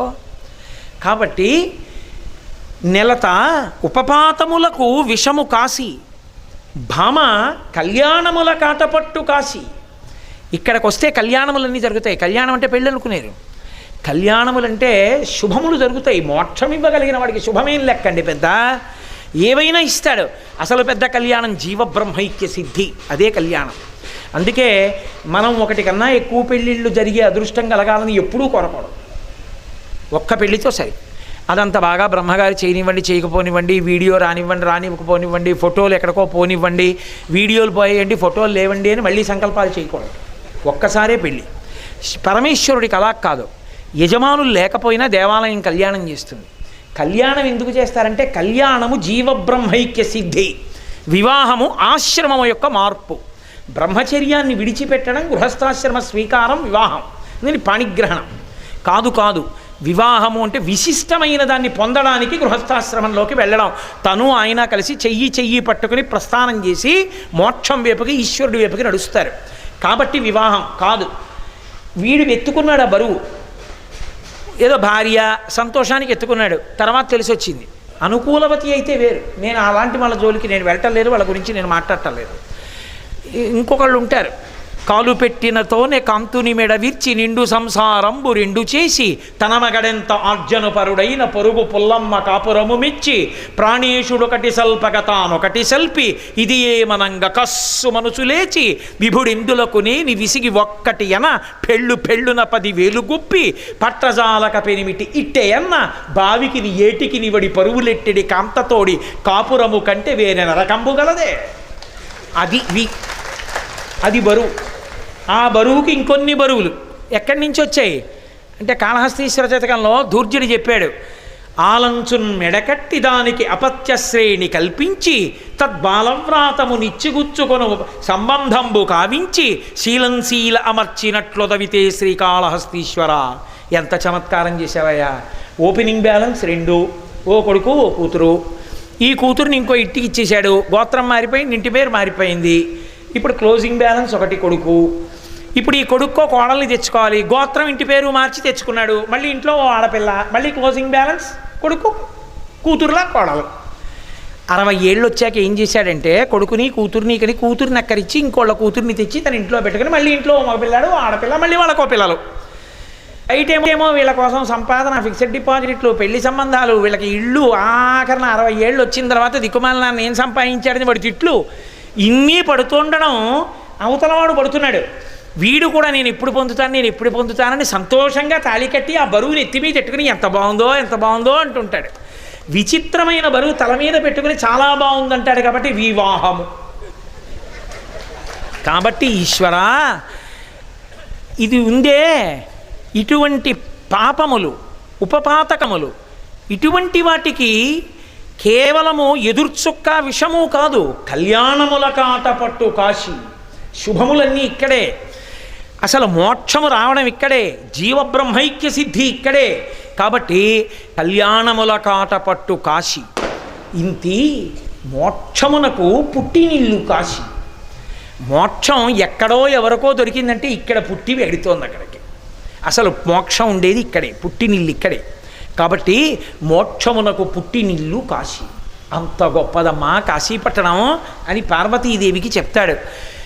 అందుకే కాశీపట్టణం వచ్చిన వాళ్ళు బోలెడన్ని ప్రశ్నలు వేస్తూ ఉంటారు. దాన్ని పరిష్కరించేశారు. అలా బెంగపెట్టుకోకండి అని చెప్పడానికి. కాశీ వెళ్ళి గంగలో స్నానం ఎన్ని మాటలు చేయాలండి, కాశీ వెళ్ళి విశ్వనాథుడి దర్శనం ఎన్ని మాటలు చేయాలండి, గంగలో స్నానం చేసి కేదారేశ్వరుణ్ణి చూస్తే చాలా, విశ్వనాథుడిని కూడా చూడాలా, చూసేసి వచ్చేస్తే చాలా, ఇంకేమైనా చెయ్యాలా? బోలెడన్ని ప్రశ్నలు. ఎన్ని ప్రశ్నలు! అన్ని ప్రశ్నలకి జవాబు చెప్పారు. కాశీపట్టణం గురించిన వైభవాన్ని చెప్తూ ఇక్కడికొచ్చి ఏం చెయ్యాలో చెప్పారు. చెప్తూ అన్నారు, చక్రవాక పరీత సమస్త భూచక్రమునందు పుణ్యపదము కాశీ. కాశికాపట్టణ పుణ్యతీర్థ సమితియందు సారంబు జహ్నుకన్య. జహ్నుకన్యాతీర్థ సమితియందు కడుపెద్ద మణికర్ణికా హ్రదంబు. మణికర్ణికా హ్రద మజ్జనము కంటెను విశ్వనాథు దర్శనమధికము. జగత్పతి కంటే కైవల్య విభుని కంటే, కాలకంఠుని కంటే ముక్కంటి కంటే, త్రిభువనములయందు తీర్థములు మోక్షములు దైవములు లేవు. సత్యమింకను సత్యంబు సంయమీంద్ర. ప్రతిజ్ఞ చేసి చెప్పాడు సుబ్రహ్మణ్యేశ్వరుడు. అగస్త్య మహర్షితో చెప్పాడు, కాశీపట్టణంలో వరుసక్రమం చెప్తున్నాను విను అంటూ ఆయన అన్నాడు, చక్రవాకపరీత సర్వం సహా భూమండలమునందు పుణ్యపదము కాశీ. ఈ సమస్త బ్రహ్మాండముల యందు అపారమైనటువంటి పుణ్యమును ఇవ్వగలిగినటువంటి ఏకైక పవిత్ర ప్రదేశము కాశీ ఒక్కటే. ఇక ఏదైనా కాశీ తర్వాతే. కాశీ కన్నా అని కానీ, కాశీతో పోల్చడం కానీ ఇక ఏ క్షేత్రమునకు సాధ్యము కాదు, లేదు పోలిక. అంత గొప్పది కాశీ. కాబట్టి చక్రవాక పరీత సర్వం సహా చక్రమ భాగంబునందు పుణ్యపదము కాశీ. మళ్ళీ ఈ కాశికాపట్టణ క్రోశ పంచక తీర్థ సమితియందు సారంబు జహ్నుకన్య. ఈ కాశికాపట్టణం ఉందే, ఈ కాశికాపట్టణం పంచక్రోశముల మధ్యలో ఉంటుంది. 5 క్రోశముల వరకు కాశీ. ఈ 5 క్రోశములు దాటి వెళ్ళిపోమన్నాడు వ్యాసుడిని. ఈ 5 క్రోశముల మధ్యలో ఉన్నదేదుందో అది కాశికాపట్టణం. ఈ కాశికాపట్టణానికి తలమానికమైనటువంటి ఒక హారము వంటిది గంగ. ఇది సమస్త తీర్థ సారంభు జహ్నుకన్య. జహ్ను మహర్షి యొక్క కుమార్తె జాహ్నవి గంగ. గంగ అసలు మీరు ఎక్కడెక్కడికి వెళ్ళి ఏ తీర్థాల్లో స్నానం చేద్దామనుకుంటున్నారో ఆ తీర్థములన్నిటి యొక్క సారము గంగ యందు ఉంటుంది. కాబట్టి సమస్త తీర్థ సారంభు జహ్నుకన్య. మళ్ళీ ఈ జహ్నుకన్యా తీర్థ సముదాయకమునందు కడుపెద్ద మణికర్ణికా హ్రదంబు. మళ్ళీ ఈ గంగానదికి ఎక్కడి నుంచి ఎక్కడ వరకు ప్రవహిస్తోందో, ఒక్క కాశీయే కాదు కదండి, హరిద్వారం అన్నీ కూడా పెడుతుంది. ఎక్కడో పుట్టి సముద్రం వరకు వెళ్ళేటటువంటి గంగానది యొక్క తీరమునందు వెలిసినటువంటి అనేకమైన తీర్థములలో కడుపెద్ద, పెద్ద కాదు, చెప్పడానికి లెక్క పెట్టడానికి వీలు లేనంత పెద్ద తీర్థం మణికర్ణిక. ఆ మణికర్ణిక స్నానంతో పోల్చడం ఇక లోకంలో ఏ తీర్థానికి సాటి కాదు. మణికర్ణికా తీర్థ స్నానంతో పోల్చి మీరు ఏ స్నానాన్ని చెప్పలేరు. ఎక్కడ చేసిన స్నానం మణికర్ణికా తీర్థ స్నానము కన్నా గొప్పది కాదు కాదు కాదు. బ్రహ్మాండం మొత్తం మీద మణికర్ణికా తీర్థ స్నానమే గొప్పది. కాబట్టి జిహ్ను కన్యాతీర్థ సముదాయకమునందు కడుపెద్ద మణికర్ణికా హ్రదంబు. అటువంటి మణికర్ణికలో స్నానం చేస్తే ఇక చెప్పక్కర్లేదు. మణికర్ణికా తీర్థమజ్జనము కంటెను వెళ్ళి చెంబుతో నీళ్ళు వేసుకోవడం కాదు, మణికర్ణికలో తల మునిగేటట్టుగా ఎవడు మునిగాడో అటువంటి మజ్జనము కంటెను విశ్వనాథు దర్శనమధికము. విశ్వనాథ శివలింగాన్ని ఇలా 2 కళ్ళతో కాదు అని చూసి వెళ్ళిపోతే చాలు. సగృదీక్షణమున సంభవించు. ఇలా ఆయన్ని చూశాయో కన్నులు, కోట్ల కోట్ల కోట్ల కోట్ల జన్మల తరువాత జీవుడు శరీరానికి పరమేశ్వరుడిచ్చిన కన్నులతో విశ్వనాథలింగాన్ని చూడగలుగుతాడు. ఆయన శివలింగాన్ని చూసినా, ముట్టుకున్నా, చెంబుడు నీళ్లు పోసినా ఆ జీవుడు తరించిపోయాడని గుర్తు, ఈశ్వరుడికి దగ్గర పడిపోతున్నాడని గుర్తు. కాబట్టి విశ్వనాథు దర్శనం అధికము. ఇప్పుడు చెప్పండి నాకు, కాశీపట్టణం మొత్తం మీద ఏది గొప్ప?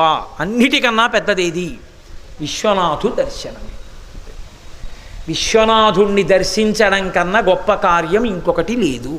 నేను చెప్పట్లేదు, ఋషులు నిర్ణయం చేశారు. కాబట్టి అంత గొప్పదయా విశ్వనాథుని యొక్క దర్శనం. అటువంటి విశ్వనాథుని దర్శనం అధికము. కాలకాలుని కంటే, ముక్కంటి కంటే, జగత్పతి కంటే, కైవల్య విభుని కంటే 3 లోకములందు తీర్థములు, దైవములు లేవు. సత్యమింకను సత్యంబు సంయమీంద్ర. సుబ్రహ్మణ్యుడు అగస్త్యుడితో చెప్తున్నాడు, ఓ సంయమీంద్ర, ఇక్కడ కాదు, 3 లోకాల్లో లేవు. విశ్వనాథుడు కైవల్యపతి, కాలకాలుడు, ఆయన కాలమునకు కాలుడు, సమస్త లోకాల్ని కాలంతో సహా తనలోకి తీసేసుకుంటాడు. బీజస్యంతరివంకురు జగదిదం ప్రాంగ్ నిర్వికల్పం పునః మాయాకల్పిత దేశకాల కలనా వైచిత్ర చిత్రీకృతం మాయావీవ విజృంభయత్యపి మహాయోగీశ్వర స్వేచ్ఛయా తస్మై శ్రీ గురుమూర్తయే నమ ఇదం శ్రీ దక్షిణామూర్తయే అంటారు శంకర భగవత్పాదులు. సమస్తాన్ని తనలోకి తీసుకోగలడు. కాబట్టి అటువంటి వాడున్నాడే, వాడు అలా నిలబడుంటాడు. పునుకల పేరు కంఠమున భూరి భుజంగము భూషణంబుగా అనయము భస్మధారణము ఎద్రి నివాసము మేరు విల్లుగా అనువుగ దంతి చర్మమును హస్తములందు కపాలచూలముల్ పడివడి దల్తు శంకర కృపావరు రూపమును ఆశ్రయించెదను. అటువంటి మహానుభావుడైనటువంటి పరమేశ్వరుడు ఈ కంటితో చూడడానికి వీలు లేని రూపంతో ఉంటాడు. ఆయన అగ్నిముఖంబు, పరాపరాత్మకమాత్మ, కాలంబు గతి, రత్నగర్భ పదము, శ్వసనంబుని యూర్పు, రసన జలేషుండు, దిశలు కర్ణంబులు, దివము నాభి, సూర్యుండు కన్నులు, శుక్లంబు శలిలంబు, జఠరంబు జలదులు, చెదలు శిరము, సర్వౌషధులు రోమచయము, శల్యంబు లద్రులు, మానసమృతకరుండు, ఛందములు ధాతువులు, ధర్మసమితి హృదయము, హాస్యపంచకముపనిషదాహ్వయంబు అయిన నీరూపు సతసత్వమై శివాఖ్యయై స్వయం జ్యోతియై ఒప్పు ఆద్యమగుచు. అటువంటి పరమేశ్వరుడు ఇలా చేత్తో ముట్టుకోవడానికి వీలైన వాడిగా, తనకన్నా పొట్టివాడిగా ఉంటే తాను వంగి ముట్టుకోవలసిన వాడిలా కనపడతాడు. అంతగా ఒదిగిపోయి మనకి దొరుకుతాడు. ఆయన్ని ముట్టుకోవడమే. అటువంటి పరమాత్మ అర్జునుడంతటి వాడు ఆయన రూపాన్ని చూపిస్తే హడిలిపోతాడని కోదండంబుల నిట్టులొండరు జటాకోటీరముల్ కుక్షి వక్షోదేశంబుల నంసభాగముల సక్రోధంబునన్ వేయుచున్ రోదోంతంబుల నట్టహాసముల నార్పుల్ పిక్కటిల్లంగా బాహాదర్పంబుల మల్ల సంగరము శయ్యంజొచ్చిరి రుద్రార్జునులు అంటారు కిరాతార్జునీయంలో. అలా మహానుభావుడు ఒక కిరాతుడి వేషంలో వచ్చి అర్జునుడితో శరీరాన్ని రాపాడించినంత మాత్రం చేత ఆయన పాశుపతాస్త్రాన్ని పట్టుకోవడానికి కావలసిన అధికారాన్ని పొందాడు. అంత పెద్ద అనుగ్రహం. అర్జునుడు అలా శివశరీరంతో రాపాడాడు కాబట్టి పట్టుకున్నాడు పాశుపతాస్త్రాన్ని, లేకపోతే పట్టుకునే అధికారం లేదు. నారుద్రో రుద్రమర్చయేత్, మహన్యాసం చేసుకుని రుద్రుడైతే తప్ప అసలు ఆయన్ని ముట్టుకోవడం మాట దేవుడికి అసలు అభిషేకమే లేదు. అటువంటి వాడు, అటువంటి విశ్వనాథుడు కాశీపట్టణంలో చిన్న పిల్లలు, ఆడవాళ్ళు, మగవాళ్ళు అందరూ ఇలా వెళ్ళి ఇలా ముట్టుకుంటే, ఆయన ముట్టుకుంటే వాళ్ళకన్నా చిన్నవాళ్ళ చాలా కిందకుండి చల్లగా ఇలా చేతికి తగులుతూ ఉంటాడు. ఎవరు ఏది పోసేయనివ్వండి, పోసేయండి అంటే పోసేయండి చాలు, మీకు ఇచ్చేస్తాను వరాలంటాడంతే. అలా మీద పోయించుకుంటూ పరిశం పట్టదు, దగ్గు దగ్గడు. ఎన్ని సంవత్సరముల నుంచి, ఎన్ని యుగాల నుంచి అలా అభిషేకం పొందుతున్నాడు మహానుభావుడు. అంతటి కరుణామూర్తి, అటువంటి దయార్ద్ర హృదయుడు విశ్వనాథలింగం. కాబట్టి ఆ విశ్వనాథుడున్నాడే, ఆ మహానుభావుడున్నాడే, ఆయన దర్శనమే అన్నిటికన్నా గొప్పది. కాబట్టి కాశీపట్టణమునందు ఇవి వదులుకోకు. విశ్వనాథ దర్శనం అధికము అన్నాను కదా అని అక్కడికే వెళ్ళిపోవడం కాదు, ఇవి కూడా అనుభవించేయి. పప్పుతో తిన్నావు కొంత ఆకలి తీరింది, కూరతో తిన్నావు కొంత ఆకలి తీరింది, పులుసుతో తిన్నావు కొంత ఆకలి తీరింది, పెరుగుతో తిన్నావు ఆకలంతా తీరిపోయింది. అలాగని పెరుగున్నమే రోజు తినేయక్కర్లేదు, చక్కగా ఇవి తినచ్చు. కాశీ వచ్చావు, ఇవన్నీ కూడా అనుభవించు. ఇవన్నీ కూడా నీకు అపురూపమైనవు సుమా కాశికా పట్టణమునందు. కాశీ పట్టణంతో మొదలుపెట్టి ఇదిగో ఇవన్నీ నువ్వు అనుభవించవలసినవి అని పరోక్షంగా సంకేతించడం. అంత గొప్ప పట్టణం కాశికా పట్టణం. ఇటువంటి కాశికా పట్టణంలో ప్రత్యేకించి మణికర్ణికా హ్రదం, మణికర్ణికా తీర్థము అంటారు. తీర్థము అన్న మాటకి వేదం నిర్వచనం చేసింది. ఏది తీర్థము అని. అన్నీ తీర్థములు కవు. తీర్థము అని దేన్ని పిలుస్తారంటే అంగిరసులు అని మహాపురుషులు వాళ్ళు ఉదకములు అంటారు. ప్రవహించేటటువంటి జలముల దగ్గర కూర్చుని వాళ్ళు యజ్ఞాలు చేశారు. చేసి వాళ్ళు స్వర్గలోకానికి వెళ్ళిపోతూ వాళ్ళు ఏం చేశారంటే వాళ్ళ దీక్షని యజ్ఞ దీక్ష అంటారు. ఆ దీక్షని వాళ్ళ తపశ్శక్తిని తీసుకెళ్ళి ఆ తీర్థము యందు ప్రవేశపెట్టారు.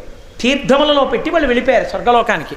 అందుకే తీర్థానికి వెళ్ళి ఎవరైనా స్నానం చేశారనుకోండి, తీర్థస్నానం చేశాడనుకోండి, ఏమవుతుందంటే అటువంటి వాడు అంగిరసలు చేసినటువంటి యజ్ఞంతో సమానమైన యజ్ఞము చేసిన ఫలితం వాడికి వచ్చేస్తుంది.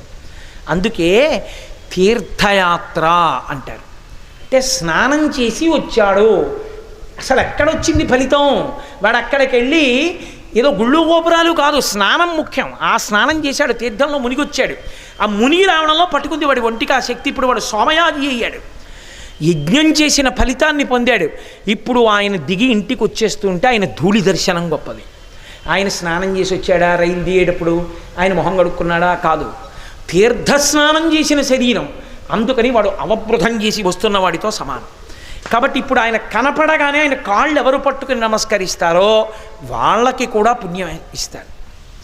అందుకే తీర్థయాత్ర చేసి వచ్చిన వాళ్ళ ఇంటికి వెళ్ళి నమస్కారం చేసి, అయ్యా ఒక్కసారి తీర్థయాత్ర విశేషాలు చెప్దురు అని అడుగుతారు. అయితే ఆయన, ఏమండి మేము కాశీపట్టణంలో రోజు 4 ఐటమ్స్ చేసుకు తిన్నామనకూడదు. కాశీపట్టణంలో మణికర్ణికా స్నానం చేశాం, కాశీపట్టణంలో విశ్వనాథ దర్శనం చేశాం, తెల్లవారుజామున గంగా స్నానం చేసి గంగని ప్రార్థన చేశాం అని చెప్తున్నాడు అనుకోండి. అత్యంత శ్రద్ధాళువై విన్నవాడు ఎవరుంటాడో వాడికి కూడా అందులో 4వ వంతు ఎడుతుంది. అంటే మీకు తగ్గిపోయి అనుకోకండి, ఇది మీకుండి. కాబట్టి ఎవరన్నా వస్తే 4వ వంతు వెళ్ళిపోతుంది అన్నాడు. ముగ్గురికి చెప్తే 3-4 మనకు అంతా పోతుంది. ఎందుకు వచ్చిన కూడా ఇక మీలేదో పావు వంతు అది కూడా గబుక్కుని ఎక్కడో పొరపాటున చెప్పేస్తారేమో. ఇంకా ఒకవేళ ఎవరైనా ఇంటికి వచ్చి ఎక్కడికి వెళ్ళి వచ్చారంటే భార్య వంటింటి వచ్చి అనకండి, అలా చెప్పాలి. మీదేం పోదు, అదనంగా ఇస్తాడు ఈశ్వరుడు. కాబట్టి తీర్థయాత్రకి వెళ్ళిన వాళ్ళ దగ్గరికి వెళ్ళి వింటారు. తీర్థయాత్రకి వెళ్ళొచ్చిన వాడి పాదములకు నమస్కరిస్తారు. మిగిలిన చోట్ల ఉన్న తీర్థముల యందు అంగిరసుల యొక్క తపస్సు దీక్ష ప్రవేశపెట్టబడ్డాయి. కానీ కాశికా పట్టణమునందు గంగానది ఒడ్డున ఉన్నటువంటి మణికర్ణికా తీర్థము ఆవిర్భావమే చాలా చాలా గొప్పది. ఎందుకంటే ఇక్కడ మీరు చూశారుగా, అసలు కాశీపట్టణం అంత విచిత్రంగా ఉండడానికి కారణం అదే. ఓ రిక్షా వెళ్ళదు, ఓ ఆటో వెళ్ళదు, ఓ కారు వెళ్ళదు. ఎందుకో తెలుసా అండి? ముందు వచ్చింది ఆయన ఒకడే ఈ పట్టణంలో. ఇది నాకు చాలా నచ్చిందని ఆయన ఉన్నాడు. ఆయన ఉన్నాడని పిల్లలందరూ చేరిపోయారు. మీరు చూడండి, లోకంలో తల్లిదండ్రుల కింద ప్రేమిస్తూ ఉంటారు. అప్పుడప్పుడు నాకు చిరాకు వస్తుంటుంది. ఎంతో బలైపోయి ఉంటాను. తెల్లవారి నిద్ర లేచిలా పూజ చేసుకు రావడం పాపం, కాలింగ్ బెల్ కొడతారు. రాత్రి 10 వస్తూనే ఉంటారు. పలహారం చేయడానికి ఉండదు. ఈ ప్రవచనాలు చేయడం కాదు కానీ ప్రారంధం పలహారం చేయడానికి కూడా ఉండట్లేదు అనుకుంటాను. అనుకుని మళ్ళీ అనుకుంటాను, ఆ వచ్చిన వాడు పుట్టినరోజునో పెళ్లి రోజునో వస్తాడు. ఇప్పుడు దొరుకుతాడని రాత్రి 10ంటికి వస్తాడు. నా మీద ఎంత ప్రేమతో వస్తున్నారు. నా యందు తల్లిదండ్రుల్ని చూస్తారు. వాళ్ళ తల్లిదండ్రులు లేకపోతే నాలో తల్లిదండ్రుల్ని చూస్తారు. అసలు నా దగ్గరికి వచ్చి కూర్చున్నప్పుడు, నాతో మాట్లాడుతున్నప్పుడు వాళ్ళ భక్తి చేత, నేను అంత అధికుండని నేను చెప్పట్లేదు, వాళ్ళ ప్రేమ చేత వాళ్ళు నాలో ఒక తండ్రిని చూసుకుంటారు, ఓ తల్లిని చూసుకుంటారు. నేను మాట అంటే మురిసిపోతారు, నేను ఆశీర్వచనం చేస్తే పొంగిపోతారు. వాళ్ళ అమ్మా నాన్నయే వాళ్ళని గౌగులించుకున్నంత సంతోషపడిపోతారు. పోన్లే, వాళ్ళకి తృప్తి కలగడానికి 4 మాటలు మాట్లాడడం కన్నా ఇంకా నా జన్మకి సాఫల్యం ఏమి ఉంటుందని మళ్ళీ ఓపిక చేసుకుంటూ ఉంటాను. అలా అంటే నాతో పోల్చుకున్నానని మీరు అనుకోకండి, నాకే అలా ఉంటే అని పోలుస్తున్నాను. పరమశివుడు పార్వతీదేవి ఎక్కడుంటే అక్కడ చేరరండి. వాళ్ళకి ఇష్టమైన పట్టణం అంటే మరి పిల్లలందరూ రారు. అందులో అందరూ వచ్చేసారు ఇక్కడికి. ఓహో పెరిగిపోయింది. ఎంత పెరిగిపోయిందంటే గట్టిగా ఓ ఆటో వెళ్ళడానికి కూడా వీలు లేని వీధులు పెరిగిపోయింది. అంత జనం వచ్చేసారు. పోన్లేరా సందులు ఇంత పెరిగిపోయాయని ఎవడు రాడేమో నడవలేమని చెప్పి రావడం మానేస్తారేమో. పలకలు, అందులోనే పెద్ద పనున్నట్టు ఆవులు, దూడలు. మరి పరమశివుడు ఎక్కడుంటే అక్కడ వేదాలు తిరుగుతుంటాయి, ఉపనిషత్తులు, పరదేవతా స్వరూపాలు, వృషభాలు, ధేనువులు వెళ్ళిపోతూ మేము శుద్ధి చెయ్యొద్దు, మీరంటే గంగ ఎక్కడి నుంచో తేవాలి, మేమే ఉంది తినేసి వదిలేస్తే చాలు శుద్ధి అయిపోతుంది ఇది గోమయంతో అని పేడలు, అక్కడి నుంచి కాళ్ళు జారిపోతూ ఉండడాలు, పలకలు, ఎత్తులు, పల్లాలు, అక్కడే కొట్లు, టీలు, కాఫీలు, పెరుగులు, మారేడుదలాలు, పువ్వులు, జిల్లేడు పూలు, ఉమ్మెత్త పూలు, ఉమ్మెత్తకాయలు, తెలుగులో అమ్మడాలు, హిందీలో అమ్మడాలు, అన్ని రకాల భాషల్లో అమ్మడాలు. ఎంత అల్లరి! ఇంత అల్లరి వచ్చినా పార్వతి అమ్మో ఏం పెడతాను లేదు అన్నవాడు కనపట్టలేదు. రోజు రోజుకి పెరిగిపోతున్నారు. ఎంత పెరిగిపోతున్నారంటే అన్ని పనులు అయిపోయాయి కదా, ఇక్కడ చచ్చిపోదామని వచ్చేస్తున్నారు. దాంతో సందులు కలిసిపోయి ఇలా మేడలు అయిపోతున్నాయి. కొన్నాళ్ళకి ఇంకా ఏదో వింజుడడ్డు వచ్చేసినట్టు సూర్యకిరణాలు పడతాయో కూడా లేదో తెలియదు. విశ్వనాథుడి దేవాలయం దగ్గర తప్ప రోడ్డు మీద ఎక్కడా పోలీసులు ఉండరు, ఎక్కడా ట్రాఫిక్ సిగ్నల్ ఉండదు. తప్పించుకుపోతుండడమే. అలా వలా తలారాయి పలకలో అలలుంటవి తలలుంటవి ముందు బతుకులో తలతోటి వాటిని నువ్వు తప్పుకోవాలి అన్నాడు ఎవరో మహానుభావుడు. అలా మనమే తప్పుకెళ్ళిపోతుండాలి అంతే. కాశీలో సంసారంలో చిక్కులు తప్పి మోక్షానికి వెళ్ళడం ఇలాగే ఉంటుంది అనుకుని.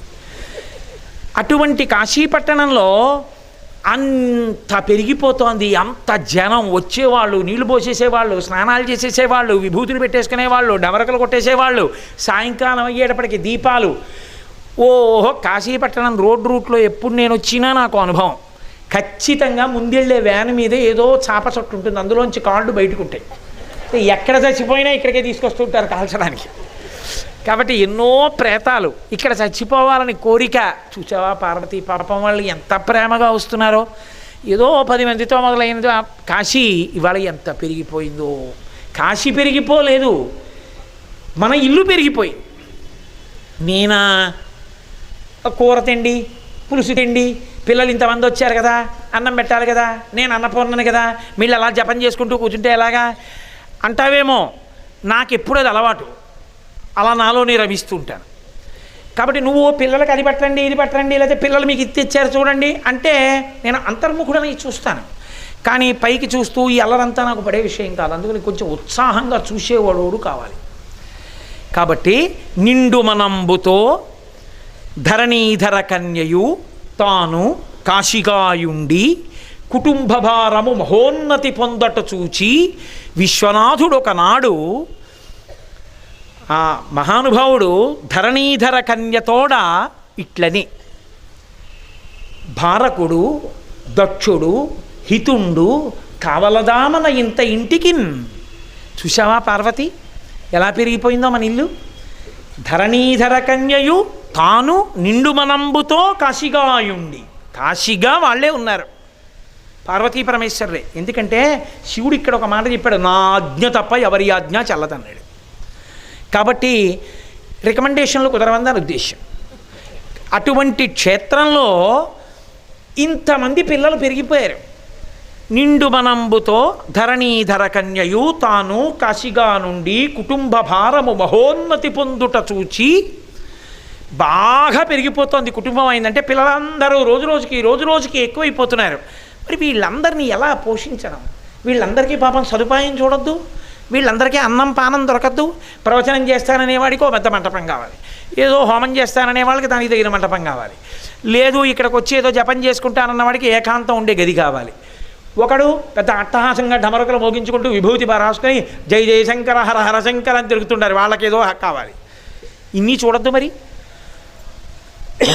అందుకని ఇవన్నీ చూడటానికి ఒక దక్షుడు కావాలి మనకి. దక్షుడంటే సమర్థుడు కావాలి, హితుండు మనయందు భక్తి కలిగిన వాడు కావాలి.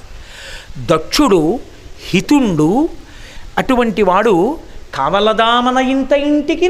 మన ఇంత ఇల్లు ఎంత మంచి మాట పడిందో చూడండి. ఏమిటా బాబో ఏదో మొదట్లో అంటే 4 గదులు కట్టుకున్నాం కానీ ఇప్పుడు ఇంత ఇల్లు కనీసం ఓ 4గురైనా ఉండద్దు, పని మనుషులు ఇంకా 2 ఉంటే ఏం సరిపోతుంది అంటాడు. అలా కావలదా మన ఇంత ఇంటికి, ఇంత ఇంటికి ఒక రక్షకుడు కావద్దు అన్నాడు. అంటే ఆవిడంది అవును ఉండాలి అంటే ఆయన ఓరకంట చూశాడు అమ్మవారి వంక. ఓరకంట చూశాడంటే అనురాగంతో చూశాడు. ఆవిడ పరమ అనురాగంతో ఇలా చూసింది. కామిని చూచు చూపులకు కాక కలింగి శివుండు పాంధుడయ్యి అంటారు పోతన గారు. అలా ఆయన వంక ఆయన ఆవిడ వంక అనురాగపూరితంగా చూసుకున్నారు.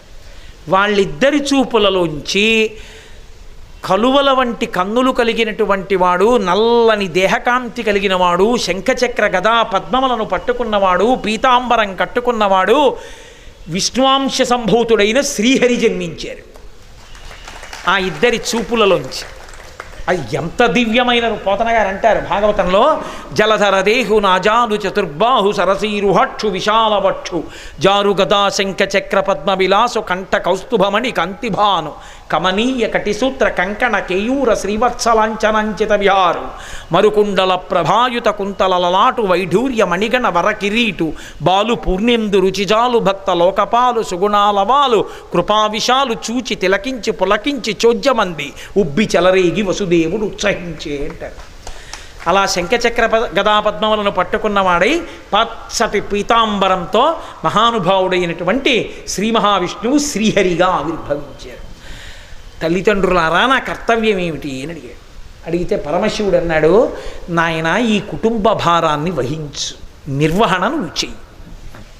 తప్పకుండా నాన్నగారండి అలాగే చేస్తానన్నాడు. అప్పటి నుంచి కాశికాపట్టణ నిర్వహణ శ్రీ మహావిష్ణువుది. ఇప్పుడు ఆయన ఏం చేశాడంటే మళ్ళీ ఒకసారి తల్లిదండ్రుల్ని సాకారంగా చూడాలనిపించి, మళ్ళీ పార్వతీ పరమేశ్వరులను ఒక్కసారి చూడాలంటే ఎలా అని తన ఆనందం కొద్దీ గంగానది ఒడ్డున ఎంతో సంతోషంతో తన సుదర్శన చక్రాన్ని తీసుకుని దాన్నే పారగా ఉపయోగించి ఒంగుని ఆ చక్రంతో భూమిని తవ్వడం మొదలుపెట్టాడు.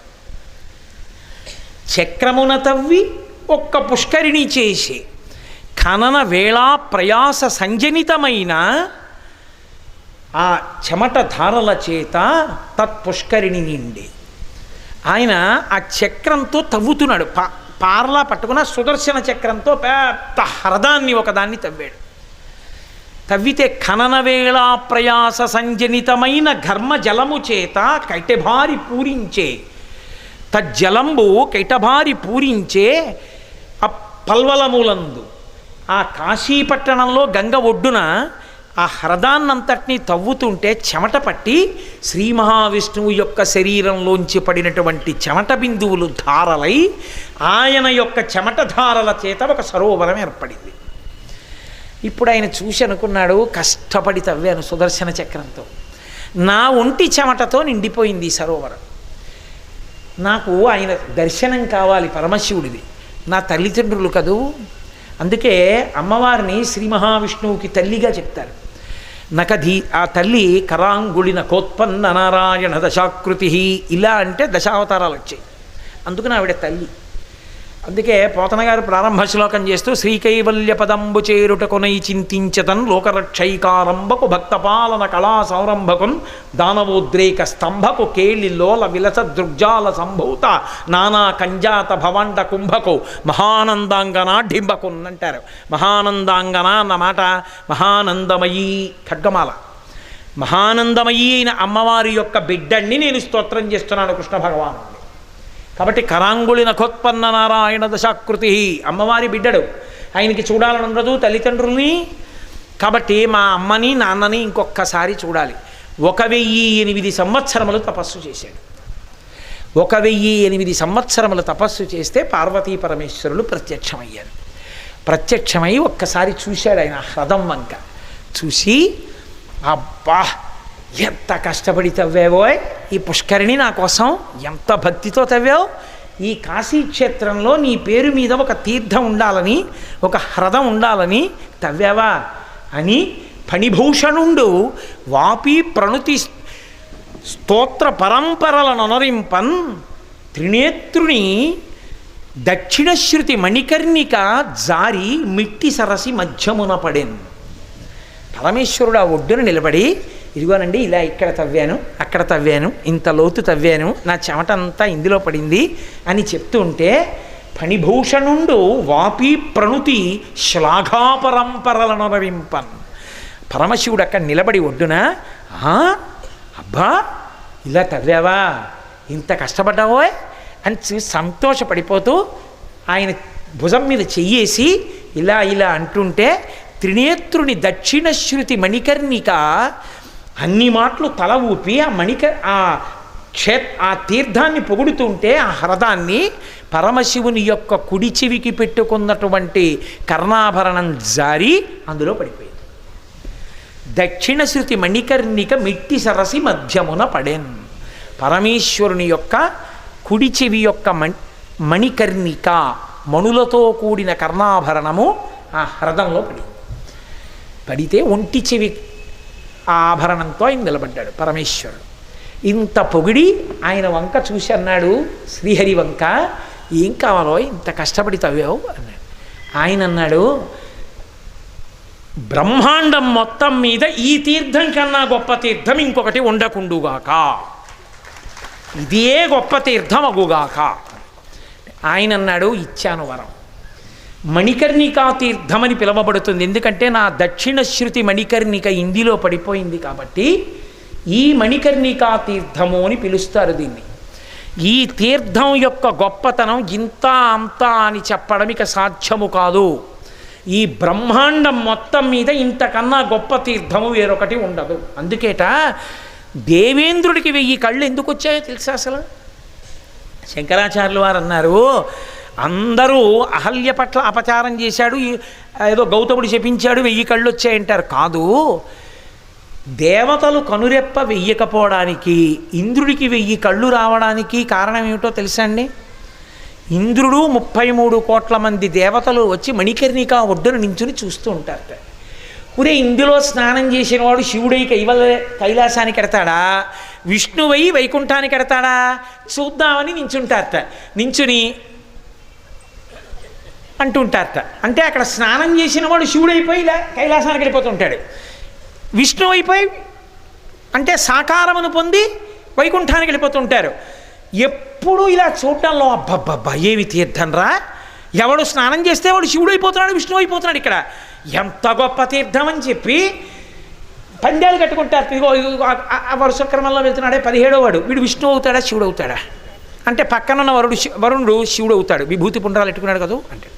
అంటే ఇంద్రుడు అంటట నీ మొహం, విభూతి పుండ్రాలు పెట్టుకుంటే శివభక్తుడని కాదు, శంకరాచార్యులు వారు పెట్టుకున్నారు. ఆయనకన్నా విష్ణు భక్తుడు ఎవరున్నాడు లోకంలో?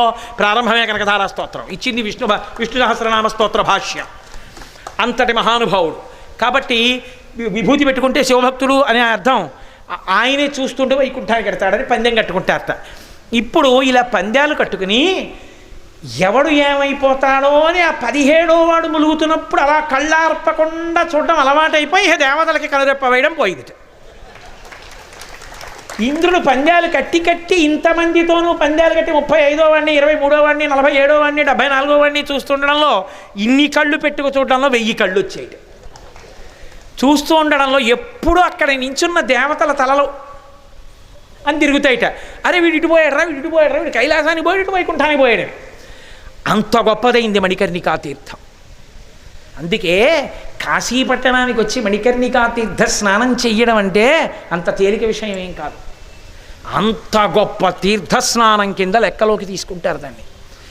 శివకేశవుల మధ్య ఉండేటటువంటి అన్యోన్యతకు మణికర్ణికా తీర్థము పరాకాష్ఠ. తిక్కన గారు మహాభారతం చేస్తూ ఒక మాట అంటారు, కరుణారసము పొంగి దొరపెడు చట్పున శశిరేఖ అమృతంబు జాలువార హరినీల పత్రిక సురభిచందనమున్న గతినాభిధవళ పంకజము మెరయ గురి అయిన చలమున మెరసిన లోకరక్షణమనంగగళమున ఛాయదోప ప్రథమాద్రినీతించు భానుబింబమునాన వరమునస్తుభరత్నమొప్ప సురనదియును కాళిందియును బెరసినట్టి కాంతిపురమ్ము చోబెల్లు శాంతమూర్తి నా మనము ఆనందమగ్నముగా చేసి ఎలమి సన్నిధి చేసే సర్వేశ్వరుండు అన్నారు తిక్కన గారు. ఆయనకి దర్శనమైంది హరిహర దర్శనం. అందులో మహానుభావుడు కంఠమేమో నీలంగా, గుండెల్లోనేమో కౌస్తుభమణి. ఇక్కడ నీలకంఠం శివుడు, ఇక్కడ కౌస్తుభమణి శ్రీ మహావిష్ణువు. బొడ్డులోంచేమో తామర పువ్వు, అందులో ఆడుకుంటున్నటువంటి బ్రహ్మగారు కాబట్టి శ్రీ మహావిష్ణువు. ఇక్కడేమో కరుణారసము పొంగి దొరపెడు తత్పున శశిరేఖ అమృతంబు జాలువార, ఇక్కడేమో నెలవంక చంద్రవంక పెట్టుకుని అందులోంచి అమృతం పడుతూ. శివుడా విష్ణువా? సురనదియును కాళిందియును బెరసినట్టి కాంతి పూరమ్ము శోభిల్లు శాంతమూర్తి నా మనము ఆనందమగ్నముగా చేసి ఎలమి సన్నిధి చేసే సర్వేశ్వరుడు. గంగా యమున కలిసి వస్తే తెల్లగా నల్లగా ఎలా ఉంటుందో అలా శివకేశవులిద్దరూ కలిసి హరిహర స్వరూపంగా నా ముందుకు వచ్చారన్నారు తిక్కన గారు. అసలు జీవితంలో ఉపాసన యందు శివకేశవ భేదం పాటించకూడదు. ఎన్నడూ కూడా శివుణ్ణి పొగిడి విష్ణువుని ద్వేషించడం, విష్ణువుని పొగిడి శివుణ్ణి ద్వేషించడం పతనం అవ్వడానికి మొదటి కారణం. అసలు యథార్థంగా మాట్లాడాలంటే శివకేశవులే పార్వతీ పరమేశ్వరుడు. అందుకే పార్వతీ అలంకార ప్రియత్వం, విష్ణువు అలంకార ప్రియత్వం. ఆమె యొక్క ప్రతిజ్ఞ యదా యదా హి సాధూనాం దుఃఖం భవతి ధారవా తదా తేషాంచ రక్షార్థం దేహం సంధారయామ్యహం. ఎప్పుడెప్పుడు సాధు పురుషుల్ని బాధ పెడతారో, ఎప్పుడెప్పుడు అధర్మము పెళ్ళుబుకుతుందో అప్పుడప్పుడు నేను అవతార స్వీకారం చేస్తానంటుంది అమ్మవారు. పరిత్రాణాయ సాధూనాం వినాశాయ చ దుష్కృతాం ధర్మ సంస్థాపనార్థాయ సంభవామి యుగే యుగే అంటాడు విష్ణు పరమాత్మ. అందుకే ఇద్దరూ ఒకటే. స్త్రీగా ఉంటే అమ్మవారు, పురుషుడుగా ఉంటే విష్ణువు. అందుకే ఆయన నల్లన అమ్మవారు నల్లన, నారాయణ నారాయణి ఇద్దరు అన్నా చెల్లెళ్ళై ఉంటారు. కారణం అది. అటువంటి విష్ణువుకి శివుడికి మధ్య భేదమును ఎన్నడూ పాటించను అనడానికి మణికర్ణికా హ్రదం గుర్తు. వాళ్ళిద్దరూ ఎంత అన్యోన్యమో చూడండి. తండ్రి కొడుకులై నిలబడతారు ఈ క్షేత్రంలో. అంత గొప్ప మణికర్ణికా హ్రదం. అందుకే మణికర్ణికా తీర్థ స్నాన వైభవాన్ని చెప్పవలసి వస్తే శంకర భగవత్పాదులు అన్నారు, బహుశः శంకరులు ఇలా చెప్పింది ఇంకెక్కడా లేదు. ఎందుకో తెలుసా అండి, శంకరులు ఎప్పుడైనా దీనికి ఫలితం నేను చెప్పలేను అన్నది ఉందనుకోండి, ఆయన నోటితో ఆ మాట అనరు. దీనికి ఫలితం చెప్పడం కష్టం అనరు. ఫలితం చెప్పడం కష్టం అన్న అర్థం వచ్చే సన్నివేశం చెప్పి వదిలేస్తారు. సౌందర్యలహరిలో చేశారు అలాంటి ప్రయోగం. రణీజిత్వా దైత్యానపహృత శిరస్త్రై కవచభి నివృత్యై చండాంశస్త్రిపురహర నిర్మాల్య విముఖై విశాఖేంద్రోపేంద్రో శశి విశిద కర్పూలశకలా విలీయంతే మాతస్తవ వదనతాంబూల కబళా. సుబ్రహ్మణ్యుడు, ఇంద్రుడు, ఉపేంద్రుడు అంటే విష్ణువు.